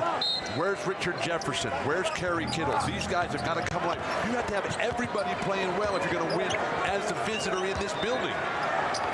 It's a Nets team that came out looking very tight, rattled in the first half, but they've been able to calm down. Kenyon Martin rebounded by Shaquille O'Neal. That is a rebound. And that's why you have to attack Shaq with the ball. Kobe Bryant has missed 8 of his last 10. Shaquille O'Neal has missed 5 of his last 6. Shaq with a nice fake and draws the foul. So McCullough collects his 3rd. Beautiful. Everything right for Shaq. Flash from the weak side. Get the great position. Little ball fake. What is your theory? How you're going to score? Determine your own fate. Fake one way, come back the other, and get in the air. There is nothing anybody, including Todd McCullough, can do about that. Shaq 2 for 3 from the line. Did get a break, receiving a do-over earlier on a lane violation. Aaron Williams and Lucius Harris now checking back in, replacing Kerry Kittles. Todd McCullough. McCullough with 10 points and 8 rebounds. Well, the bench, which is, I think, an edge for New Jersey in this series, they didn't give him much in the first half. Total of only 5 points off that bench. What is going on with Shaq at the foul line? We have reached the point where we're saying, remember when Shaq used to miss free throws? He'll be shooting the technicals next. Yeah. Martin. Oh, strong move to the rim by Kenyon Martin. Lakers 68, Nets 59. You talk about finding your game at halftime. Whatever Byron Scott did in that locker room in terms of making these guys believe they could get it done, that has worked beautifully. Fox not able to handle that handoff. Jefferson taking the one-hop pass from Kidd. And a foul is called. Joe Crawford, the outside official, pointing at Derek Fisher. Lakers have it over the foul limit. And Lucius Harris will go to the line. Transition defense, always a critical element in playing against a fast-breaking team. Kobe does the right thing, forcing Jefferson to double clutch. Not much contact right there, but they're going to send Richard Jefferson to the line, where New Jersey really struggled. Oh, Lucius Harris at the line. Not on the shot, on the away from the ball.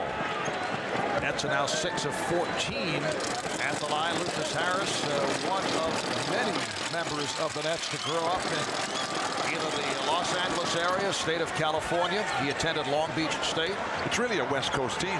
The coach, Byron Scott, from LA, Arizona State, a Pac-10 team. So many guys from out here in that conference.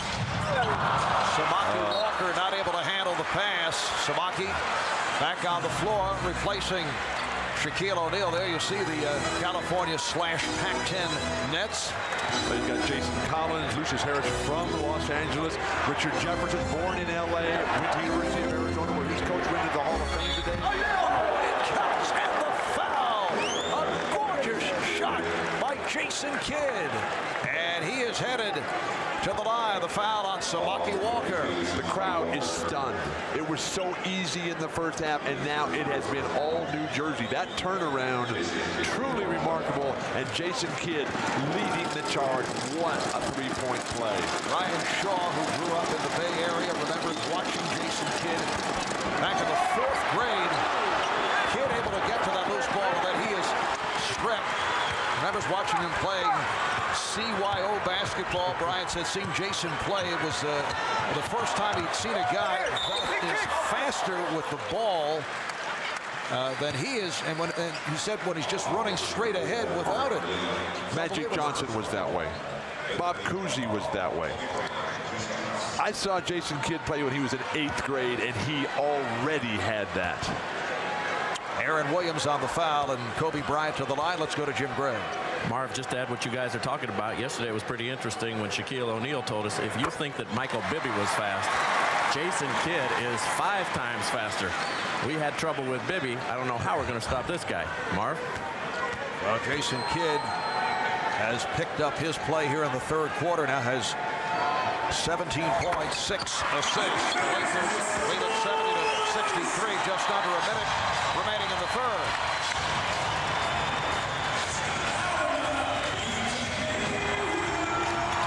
Once again, Kenyon Martin given the room. Aaron Williams. Shot clock to 6. Williams rebounded by Martin. And off the box out by Ori. Foul on Martin, who's upset. It's a tactical error by New Jersey here. Their centers, Aaron Williams that time, Todd McCullough, Jason Collins, they're not creators. They're not like Vlade Divac and Chris Webber. You don't want to run your offense through those guys. Spread the floor. Let other guys create, and let the big guys finish the play and get on the offensive glass or make those short shots created by others. Nets in the penalty, so Ori to the line for the first time. During the regular season, the Lakers and the Nets split their 2 games. Lakers won here at Staples in early March. Shaq had 40 points. Kobe sitting out with the 2-game suspension. Kenyon Martin also out because of a suspension. And then in early April in New Jersey, the Nets won 94-92. An excellent game for Kenyon Martin at 18 points. Shaq was injured, did not play because of a sprained wrist. Actually, the Nets during the season did very well against the West. They went 17-11 against the Western Conference. They're not only from the West, they play like Western teams. That's why they were so successful in the Eastern Conference. They played a running, wide-open game, so prevalent out here. Martin lost it off his foot. We are down to 20 seconds remaining in this 3rd quarter. New Jersey needs to stop desperately to keep this crowd quiet during the quarter break.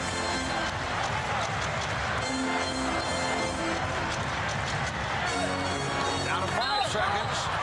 Bryant taking it to the rim is fouled.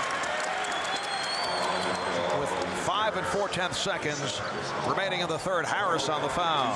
You can talk about theoretically stopping this guy. How you're going to slow down Shaq. And in the end, these guys are just too good. But if you don't move your feet, you have no chance whatsoever. All this reaching, grabbing, leaning, trying to stop guys with your arms and your hands, that'll never get it done. Kobe now 10 for 10 from the line. This is Devin George checking back in. Samaki Walker sits down. Kobe Bryant has bounced back from the food poisoning episode in Sacramento, finishing very strong in games 6 and 7 against the Kings. So that is his first miss after hitting his first 10. Little adventure here by the Nets. That was close to a backcourt violation Martin not able to get it off in time. But nice poke away by Ori, and Kobe taking the ball out of Kidd's hands, denying him any opportunity. So the Lakers by 9 after 3. We'll be back after these words from your local station. You're watching the NBA Finals on NBC. Well, as always, our NBC cameras checking out the crowd. You never know who you're going to... There's a lot of people here tonight. All right, Mr. T is here. Don Johnson. Dustin Hoffman. Brad Pitt. Jada Pinkett Smith. Jeffrey Osborne. He's been a regular at Staples. Selma Hayek. That's Pete Sampras. Andy Garcia. One-time Laker girl, Paula Abdul. And, of course, Jack Nicholson. All right, let's check in with Lewis Johnson. Lewis? All right, Marv, thanks a lot. Well, Byron Scott in that last timeout giving some instructions here for the last quarter. And an interesting thing he said, one thing we can do here with a quarter to go is we can treat Kobe like we did Paul Pierce in the last series. He said, instead of all these reach-in fouls, step out in front of him and take the charge. That was the instructions there, Marv. Thanks, Lewis. On to the fourth quarter. Kobe Bryant will get a rest. Lakers with a 72-63 lead. Shaquille O'Neal is on the floor. Kobe sitting down with 20 points. Lakers led by as many as 23 in the first half. The Nets trimming that lead, able to move within 4 in the third quarter. The Nets won the second quarter. The Nets won the third quarter. They have turned the offensive rebound story from a huge deficit to a +3 advantage on the whole game. And now with this full court pressure, taking time off the clock and opening up the game so they can get into their wide open court style of play, which they prefer and they need to execute if they're going to have a chance to win.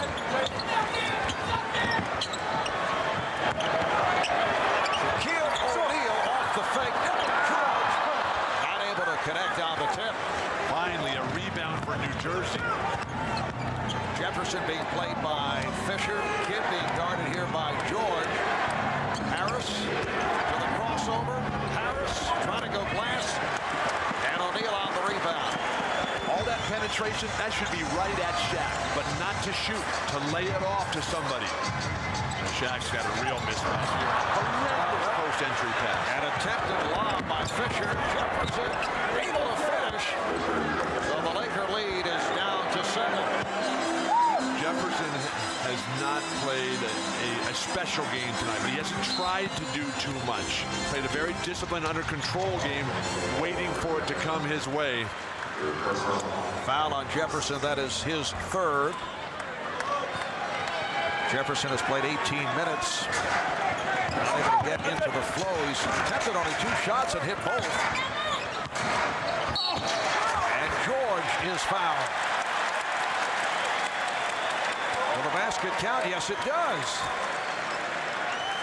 Late indication, but the basket is good. And Devin George will go to the line. He was fouled by Lucius Harris. A nightmare series against Sacramento. Devin George quickly taking advantage of the shorter and less physically gifted Lucius Harris. If this guy can get on track, that'll be a great sign for Phil Jackson, who's desperately searching for someone on the bench to give the Lakers a much-needed lift.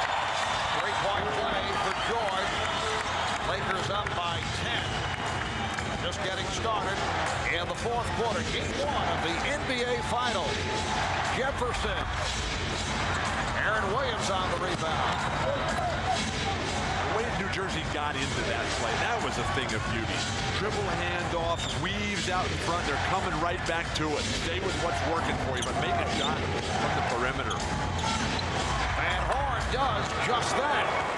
Keith Van Horn got off to the slow start. He now has 10 points. And that's Jason Kidd driving the ball right at Shaq. When the defense has to collapse, you know Shaq is going to come to guard the ball. Everybody else will be wide open. Here's the double on O'Neal. And he is fouled. Shaquille O'Neal facing the double coverage. Aaron Williams called for the foul, the second. Off the offensive rebound, Jason Kidd looks at Shaq and says, yeah, come guard me. I'm ready because I'm going to lay it off. And then Shaq working so hard, so diligently to get the great position. Shaq wants the jump hook.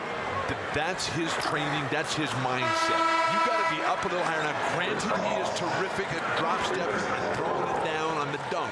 But if you can get him to turn back and shoot the jumper, you're much better off. Rick Fox back, replacing Robert Horry. The last free throw was the first from Shaq that was way off. And Rick Fox was able to get inside. He's upset with himself. He was fouled, but he wanted to convert and have the possibility of a three-point play. Foul called on Van Horn. That's his fourth.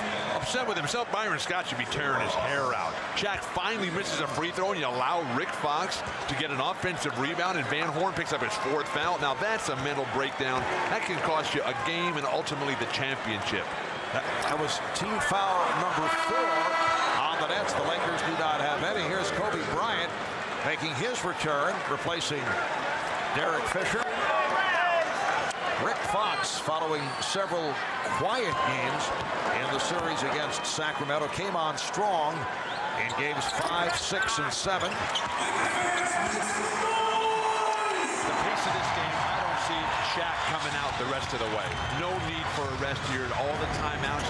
He's not having to work defensively because they're not attacking him enough. And there's no fouls on Shaq either. Aaron Williams with his second field goal, and the Lakers now lead 76-69. Aaron Williams has had a very solid year. His 8th season out of Xavier, second year with New Jersey. I think Aaron Williams is one of the 2 best backup centers in the entire league. Scott Pollard from Sacramento being the other one. Shaw able to get to the loose ball. Shaw is wide open for 3. Oh, now that's a rebound. Throw it down. And the foul is called as once again Shaquille O'Neal is surrounded and he heads back to the line.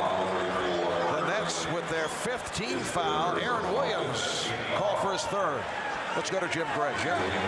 Marvin, talking to Shaq, you know, he was exhausted after that game in Sacramento in that series, but he was glad that there was little time in between games. He felt that he was able to recover just in the couple of days in between, and he really didn't want a long time off. You know, they've swept so many series and done so well the past 3 years that you would kind of think that he has become conditioned to wanting some time off, but he felt he got into a rhythm in the last couple of games and he didn't want to stop. He says, all of my injuries really won't heal until I get a long time off. It's better to get back out on the court since I've gotten used to it all and just keep playing. All right, thanks, Jim. Shaquille looking forward to the games that'll be played in New Jersey. He was born in Newark, spent his childhood in Newark, New Jersey. He has a lot of friends back in that area that went to high school in San Antonio. Nothing like going home. Lakers, Byron Scott, seeing that right now. But if somebody doesn't block Rick Fox off the offensive board on missed free throws, Byron Scott's not going to have any hair. Beautiful lead pass. The Lakers up by 10.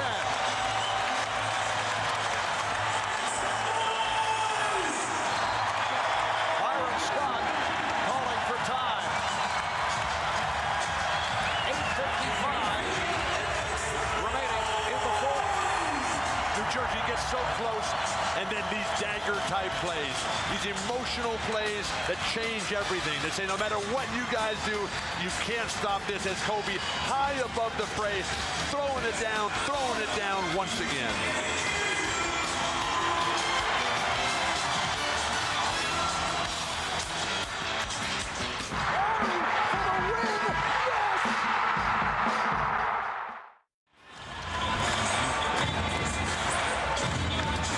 When the Lakers are up against it, they always come to Brian Shaw.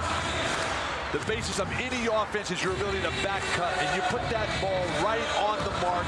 Brian Shaw delivering it off the wrong foot, but the teamwork, the unison of thought, that is what separated the Lakers from the rest of the crowd in this entire league. And Bill, Brian Shaw so significant in setting the tone back in Game 6 against Sacramento. Jason Kidd once again. 19 points for Kidd, and Shaw very Very skilled at getting the ball to Shaquille O'Neal. That goes back to their days as teammates with the Orlando Magic. And it was in Game 5 against Sacramento when Phil Jackson stayed away from Brian Shaw that they lost that critical game, and Shaq just overpowering the relentless attack at the hoop. But Jason Kidd, Mark, you mentioned the 19 points. He's also got 8 assists and 5 boards. Only 1 turnover for Jason. They're giving him the outside shot. He has got to pull the trigger. Shaq rolling into that lane. Aaron Williams still playing so low down there. At least make him come back the other way. We talked about the familiarity and how these teams rarely play against each other, and Shaq and Kobe and Kenyon Martin missed the games. They got to find out on the fly, and they're a little slow to pick it up. Shaq is now 6 for 10 at the line. Aaron Williams, who just picked up his 4th foul, sits down, and the rookie from Stanford, Jason Collins, has come on for the first time. Lakers 81 and the Nets 71, 8.5 remaining in this 4th quarter. Kidd using the pick. O'Neal able to grab that rebound and had nowhere to go, so Jefferson on the intercept.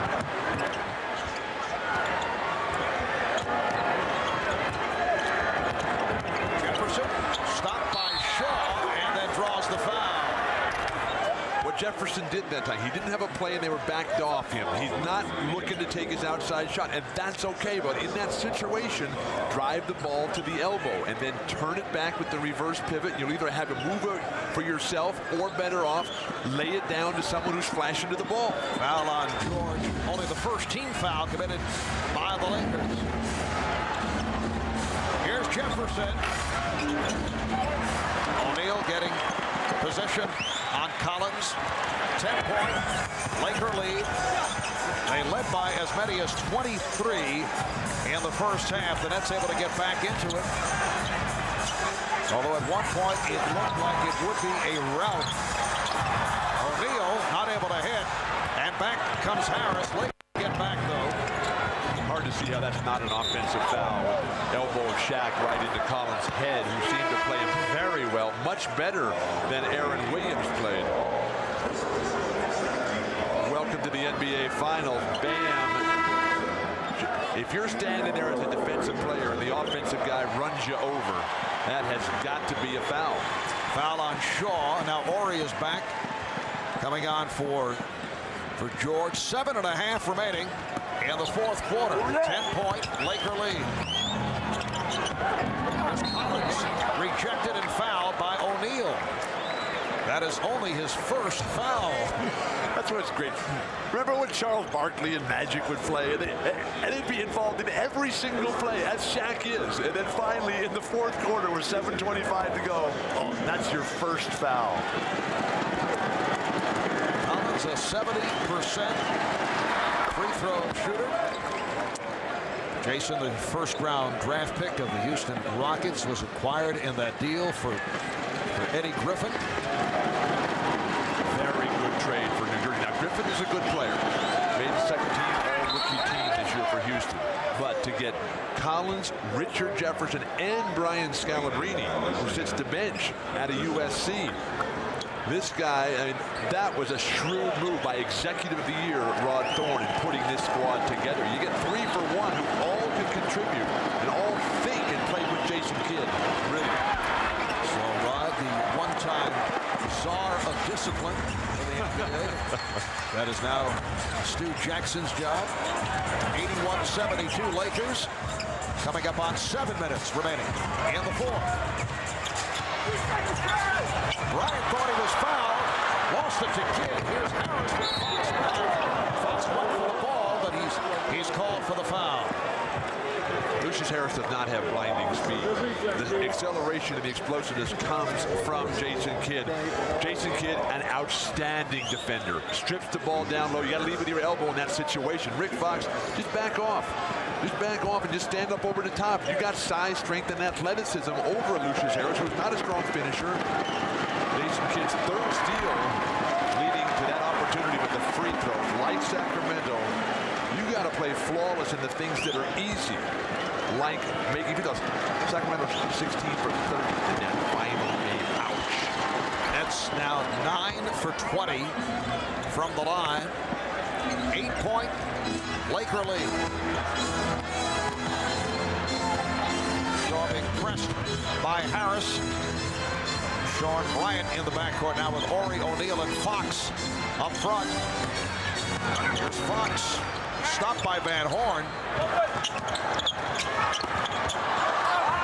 Good defensive sequence here by the Nets. Ori somehow able to get that shot off, and back come the Nets. Harris for three. Make a shot. Kept alive by the Nets. Jason Kidd is everywhere. He was the defender on that play, and now he's running the show on this end. Kenyon Martin trying to take advantage of the mismatch, and he does. The foul on Shaw. So the Lakers are in the penalty, and Shaw and Martin have some words, and a double technical being called. It's on Martin and Shaw. Martin is saying, why me? Not quite sure what either player did wrong. This is preventative medicine here, though, by Joe Crawford. Doesn't want any escalation. Byron Scott is saying, what's going on here? My player gets fouled and he gets called for a technical? I don't understand this. So Kenyon Martin will go to the line, the result of the foul that was called on Shaw. And now both teams are in the penalty. And the way they're calling those double technicals, almost an automatic call by the referees. As a reserve player for one team, you just want to come in and mix it up with the other guy and get an automatic technical early on. And if he gets another one and loses his composure, then he's out of here. So now you're talking National Hockey League. I know nothing about hockey. It's down to a 6-point Laker lead as we approach 6 minutes remaining in the fourth quarter. O'Neal is fouled by Collins. Collins getting underneath O'Neal, so Shaq will head back to the line. Todd McCullough sitting out. Even though he's the starter, he doesn't play that many, just 19 minutes a game in the playoffs. Nice position that time. Unlike Todd McCullough, Collins is trying to play defense before Shaq gets the ball. He has him behind the baseline. That's where you back off just a little bit. Shaq 7 of 11 from the line.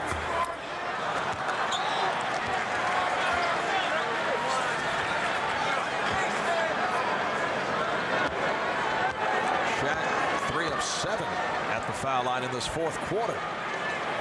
This after the good start and way off on that second attempt.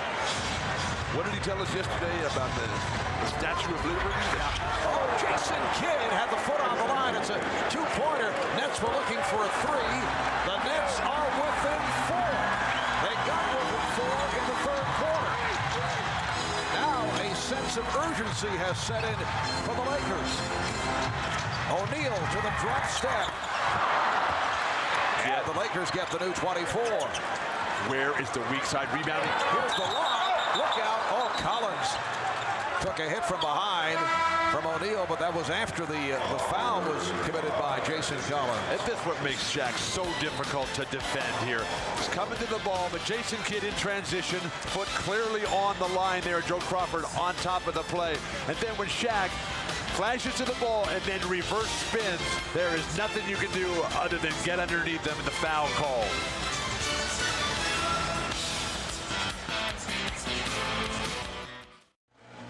Once again, the Nets showing their resolve. Down by as many as 23. They have turned it around, and they are within 4 points. We've talked so many times about how great this Laker team is, but New Jersey, like Sacramento, has had a ton of opportunities to get it done, and they have just continued to throw up bricks, missing time and time again, not being able to get the rebounds to give them more opportunities, more control. And if they could make a couple of free throws, they'd be winning this game. They missed 11 free throws in a game they trail by 4. Ouch. Well, the Lakers feared a letdown, but the letdown did not occur until late second quarter. The last 25 minutes of this game, the Nets have outscored the Lakers by 19. Remember the number that Byron Scott gave us yesterday, 55 for Shaq and Kobe? Another brick by Shaq there. said 55, and he'd live with that, Byron Scott. Shaq and Kobe have 47.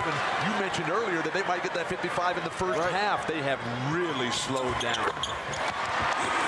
Lakers 82, Nets 77. But the Nets have done a great job coming back into this ball game after some rough edges in the first half. Jason Kidd, a nice play by Collins, able to tip it to Van Horn, and the Laker lead is down to 5:20 remaining in the fourth quarter. The Lakers have made this into an adventure. This is the closest this game has been since in the early moments. The Lakers had a 6-4 lead.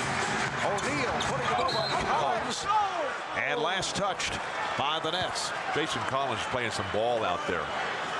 Byron Scott didn't use him in the first 3 quarters. And now he's out here, he's tipping balls to teammates on the offensive end. He's standing in front of Shaq.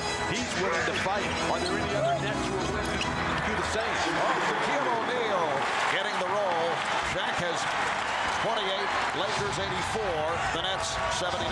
If the Nets are going to pull this off, they need one guy playing great on offense, and they need one guy who can really take over on defense, particularly rebounding. Remember last year here in LA in game 1 of the finals, Philadelphia came away with the victory. And Jack Neese says, stay right here, foul called. It is on the Lakers.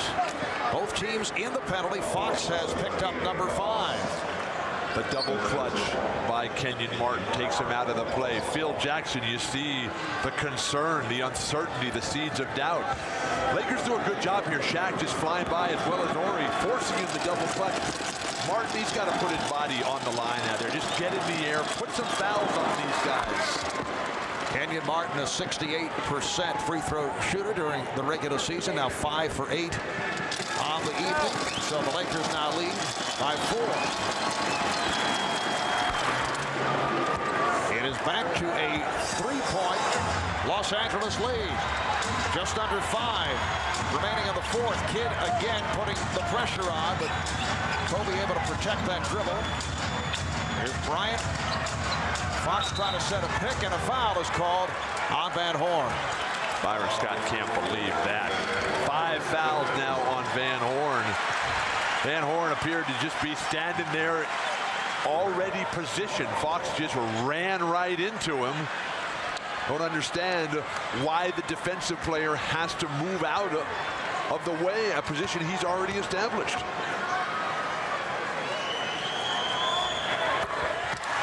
Well, Fox 2 for 3 from the line.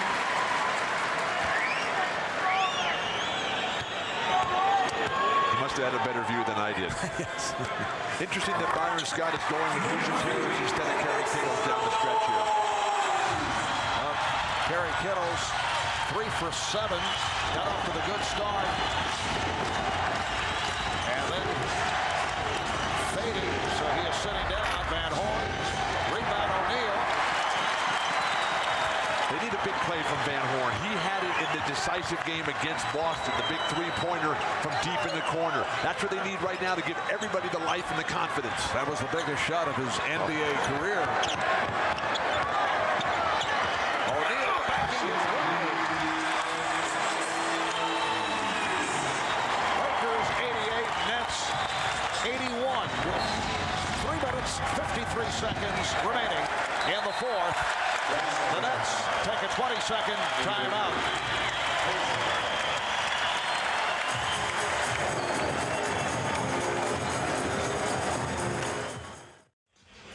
You know you're in trouble when Shaq is turning and facing you. Comes right into you, initiates like all great offensive forces. Take it right at the defender, punish him. Jason Collins is listed at 260. He looks like an ant out there. Yes, the official height and weight, 7 feet, 260 pounds. Are you doubting this, Bill? I want to know what Shaq weighs. I want to see Shaq on the scale. Here's Collins. Nice touch by the rookie, and the Laker lead is 5. Shaquille O'Neal in the fourth quarter, 8 points, 7 rebounds, so has come up big. Oh, that could have been a foul on Rick Fox for the push-out. Should have been. Elbow to the face. O'Neal again getting inside, and he is purposely fouled by Collins. And hear the reaction of the Collins had no choice. That prevented the field goal. Collins has played a very professional game out here, but if they don't call the push-off by Rick Fox, Jason Collins' idea. Look at the footwork by Collins. Outstanding. You're going to give it up, but Jason Collins said, look, if you don't call an elbow to my face, how can this be a foul? O'Neal 8 for 15. Lakers by 6. Let's go to Jim Gray. Well, Shaq told us yesterday he makes them when it counts. He doesn't believe in percentages. He said a lot of guys shoot a great percentage throughout the course of the entire game, and then they miss in the fourth quarter. And he just made 1 of 2 right there. But he says, I make them when they count. The percentages don't matter. So we'll see down the stretch as it appears to be somewhat of the strategy tonight, Mark. Well, Shaq has had his ups and downs at the line of the fourth quarter here tonight. He certainly did it down the stretch against Sacramento. Jason Kidd. So Kidd now has 23, and the Laker lead is down to 4. And Byron Scott in Jason Collins has found somebody who can handle the ball at the high post, bringing Shaq away from the basket. Just under 3 remaining in this fourth quarter. O'Neal, yes. 33 points, along with 14 rebounds for Shaquille O'Neal. The Lakers 91, the Nets 85, 2:35 to go in the fourth. Nice reverse by Kidd. Collins getting to the rebound. He is fouled. That will not count. He will not get the call on the continuation, but he will head to the line. Jason Kidd moving brilliantly without the ball, able to catch a tough pass there and then knock it down. Defense not able to contain him because they're worried about the ball at the high post in Jason Collins' hands. And then Shaq just rolls right into the lane. All New Jersey can do is get it back on the offensive end. They got to keep scoring here and make some free throws. Jason Kidd is 1 rebound and 1 assist away from yet another triple-double. The last triple-double in the NBA Finals, a fellow who was in the building, Bill. Back in 1993, Charles Barkley did it Game 4 for the Phoenix Suns against the Chicago Bulls. And, of course, Jason had 3 triple-doubles in the series against the Boston Celtics. That's a magic number. Players to average a triple-double in a conference or division final. Well, Wilt Chamberlain did it. There have been 25 triple-doubles by 13 different players. Fisher lost control.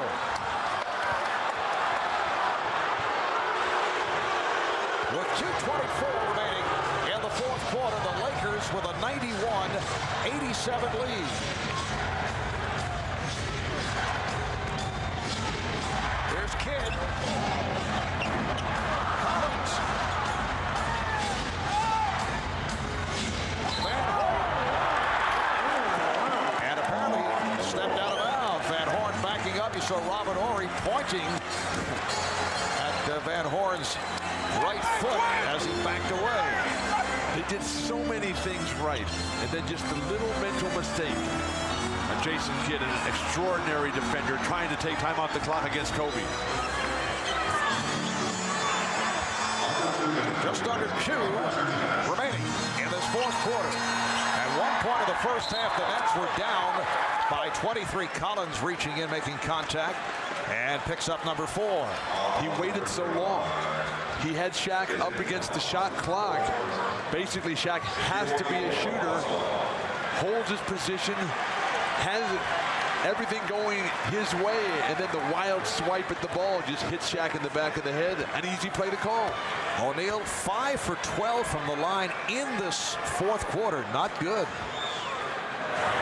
Overall, he's now 10 of 18. So the Lakers lead by 5. Desperately need offense here for New Jersey. Penetration and dish, knock down some shots. Martin trying to get on the glass. And Jason Collins continue to handle the ball effectively and set screens at the high post. This crowd on its feet as the Lakers have taken a 6-point lead. Nice pass. Harris coming up short. Collins again able to get to the loose ball. And we get a whistle. Jack Neese, the outside official, pointing to the clock. And apparently they're having a problem with the 24-second clock. And the Nets are very upset because they felt the flow was interrupted. They had the advantage. They were on the attack. And because of the malfunction and the misapplication of the reset here, they were taken out of their flow. Well, here's Kidd shooting the 3. O'Neal with the rebound. With a minute 25 remaining in this fourth quarter. Lakers with the ball up by 6 points.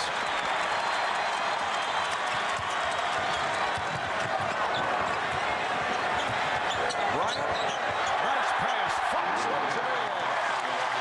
So the Lakers lead 95-87. And Byron Scott takes a timeout. What makes it so difficult to try to beat the Lakers, you got a guy like Kobe Bryant who's isolated. Now, Van Horn comes to double team Jason Kidd right there, but that leaves Rick Fox wide open, and now New Jersey really up against it.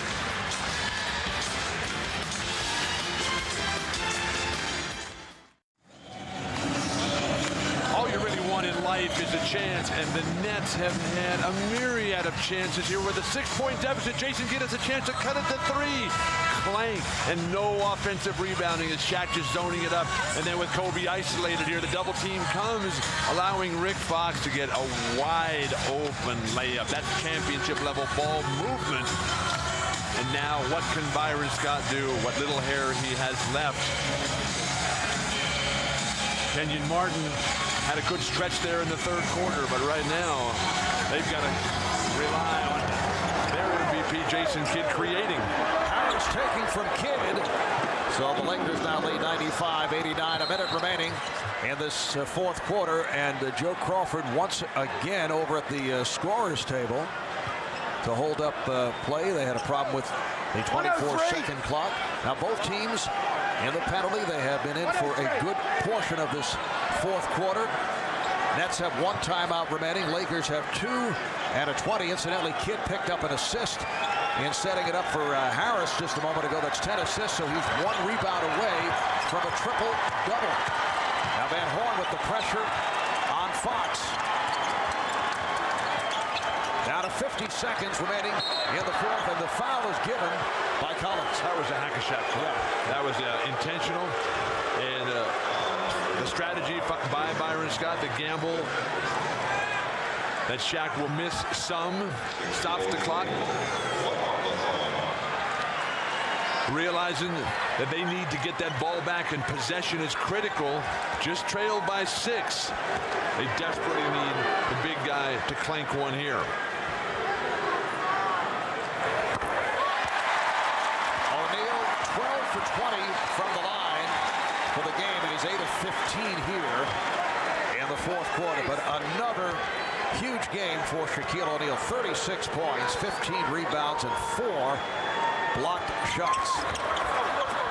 And he's come up with 14 of his 36 in the fourth quarter, 96-89. And it is now a triple-double for Jason Kidd as he picked up his 10th rebound. Martin for 3. Bryant on the rebound. Martin is on the loose ball. Here's Van Horn for 3. Harris with the catch, and Martin is able to hammer it down. The Laker lead is 5 points, 31 and 6/10 seconds remaining in this fourth quarter. You see the pressure on the Nets, but the Lakers able to get it to the front court. And Fisher is fouled to stop the clock. Lakers are being forced to throw over the top, and that's good, but when you do that, you run the risk of the back line defensive guys, Van Horn, Jason Collins, being able to come up. They have to anticipate. Byron Scott has got a lot to build on from this game. There's still the chance of a miracle finish here for the Nets, but the Lakers are going to have to miss an awful lot of free throws. And Derek Fisher, one of the best free throw shooters in the league. He's now 3 for 3 from the line tonight. Lakers by 6, down to 28 seconds remaining. What makes it so tough against LA too is that their ability to spread the floor and move that ball and make the other team chase you.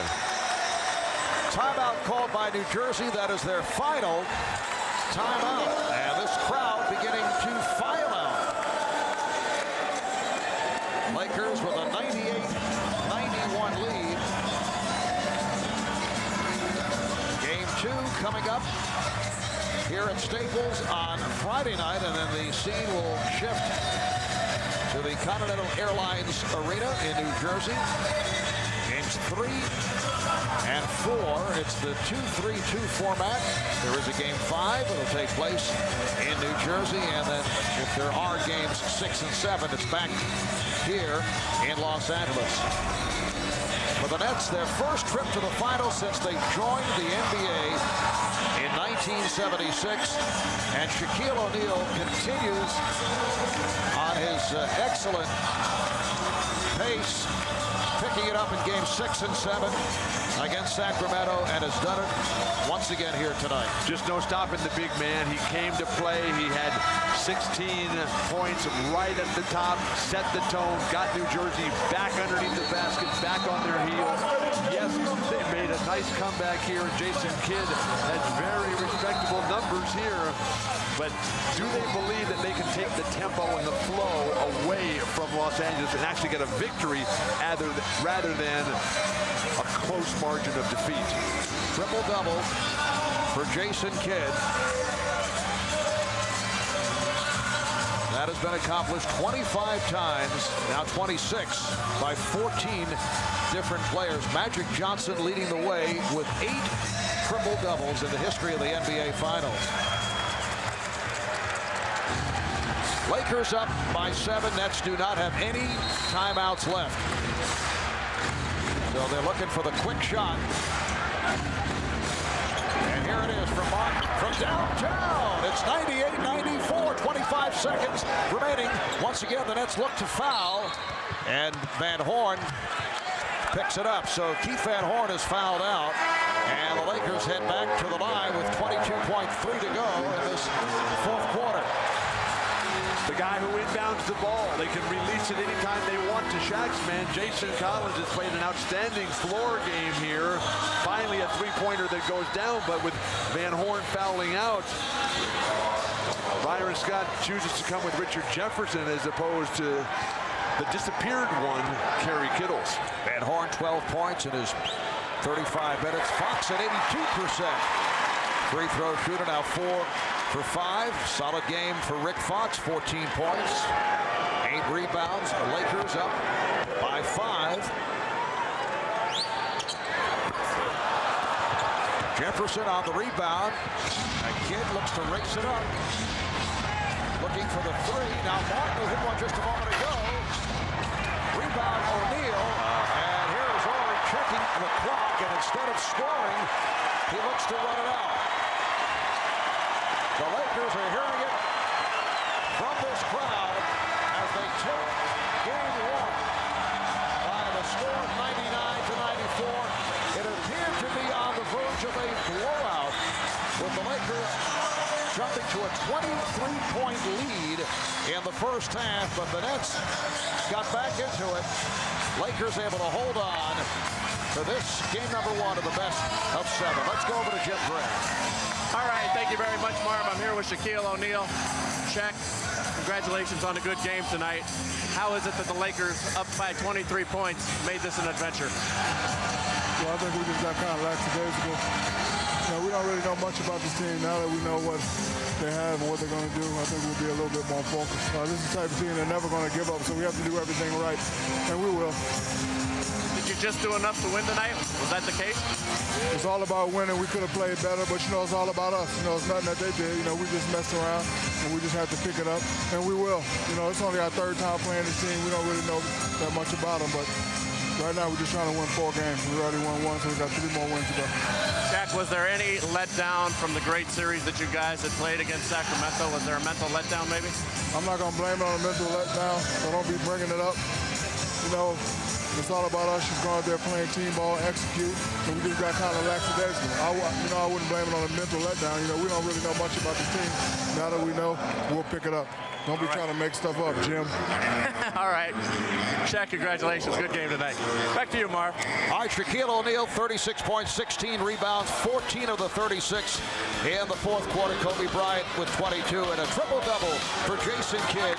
23 points, 10 rebounds, and 10 assists. Again, the final score from L.A. Lakers take game 1, 99-94 over the Nets. The NBA Finals continue Friday night right here on NBC starting at 9 o'clock Eastern Time with game number 2. And coming up tonight, following your late local news, the Tonight Show with Jay Leno, his guest Adam Sandler. And for those of you who would like to continue with coverage from the Finals, a post-game special on CNBC will immediately follow these upcoming messages. So for Bill Walt, Jim Gray, Lewis Johnson, I'm Marv Albert saying good night from Staples in L.A. Lakers 99, the Nets 94. You've been watching the NBA Finals on NBC.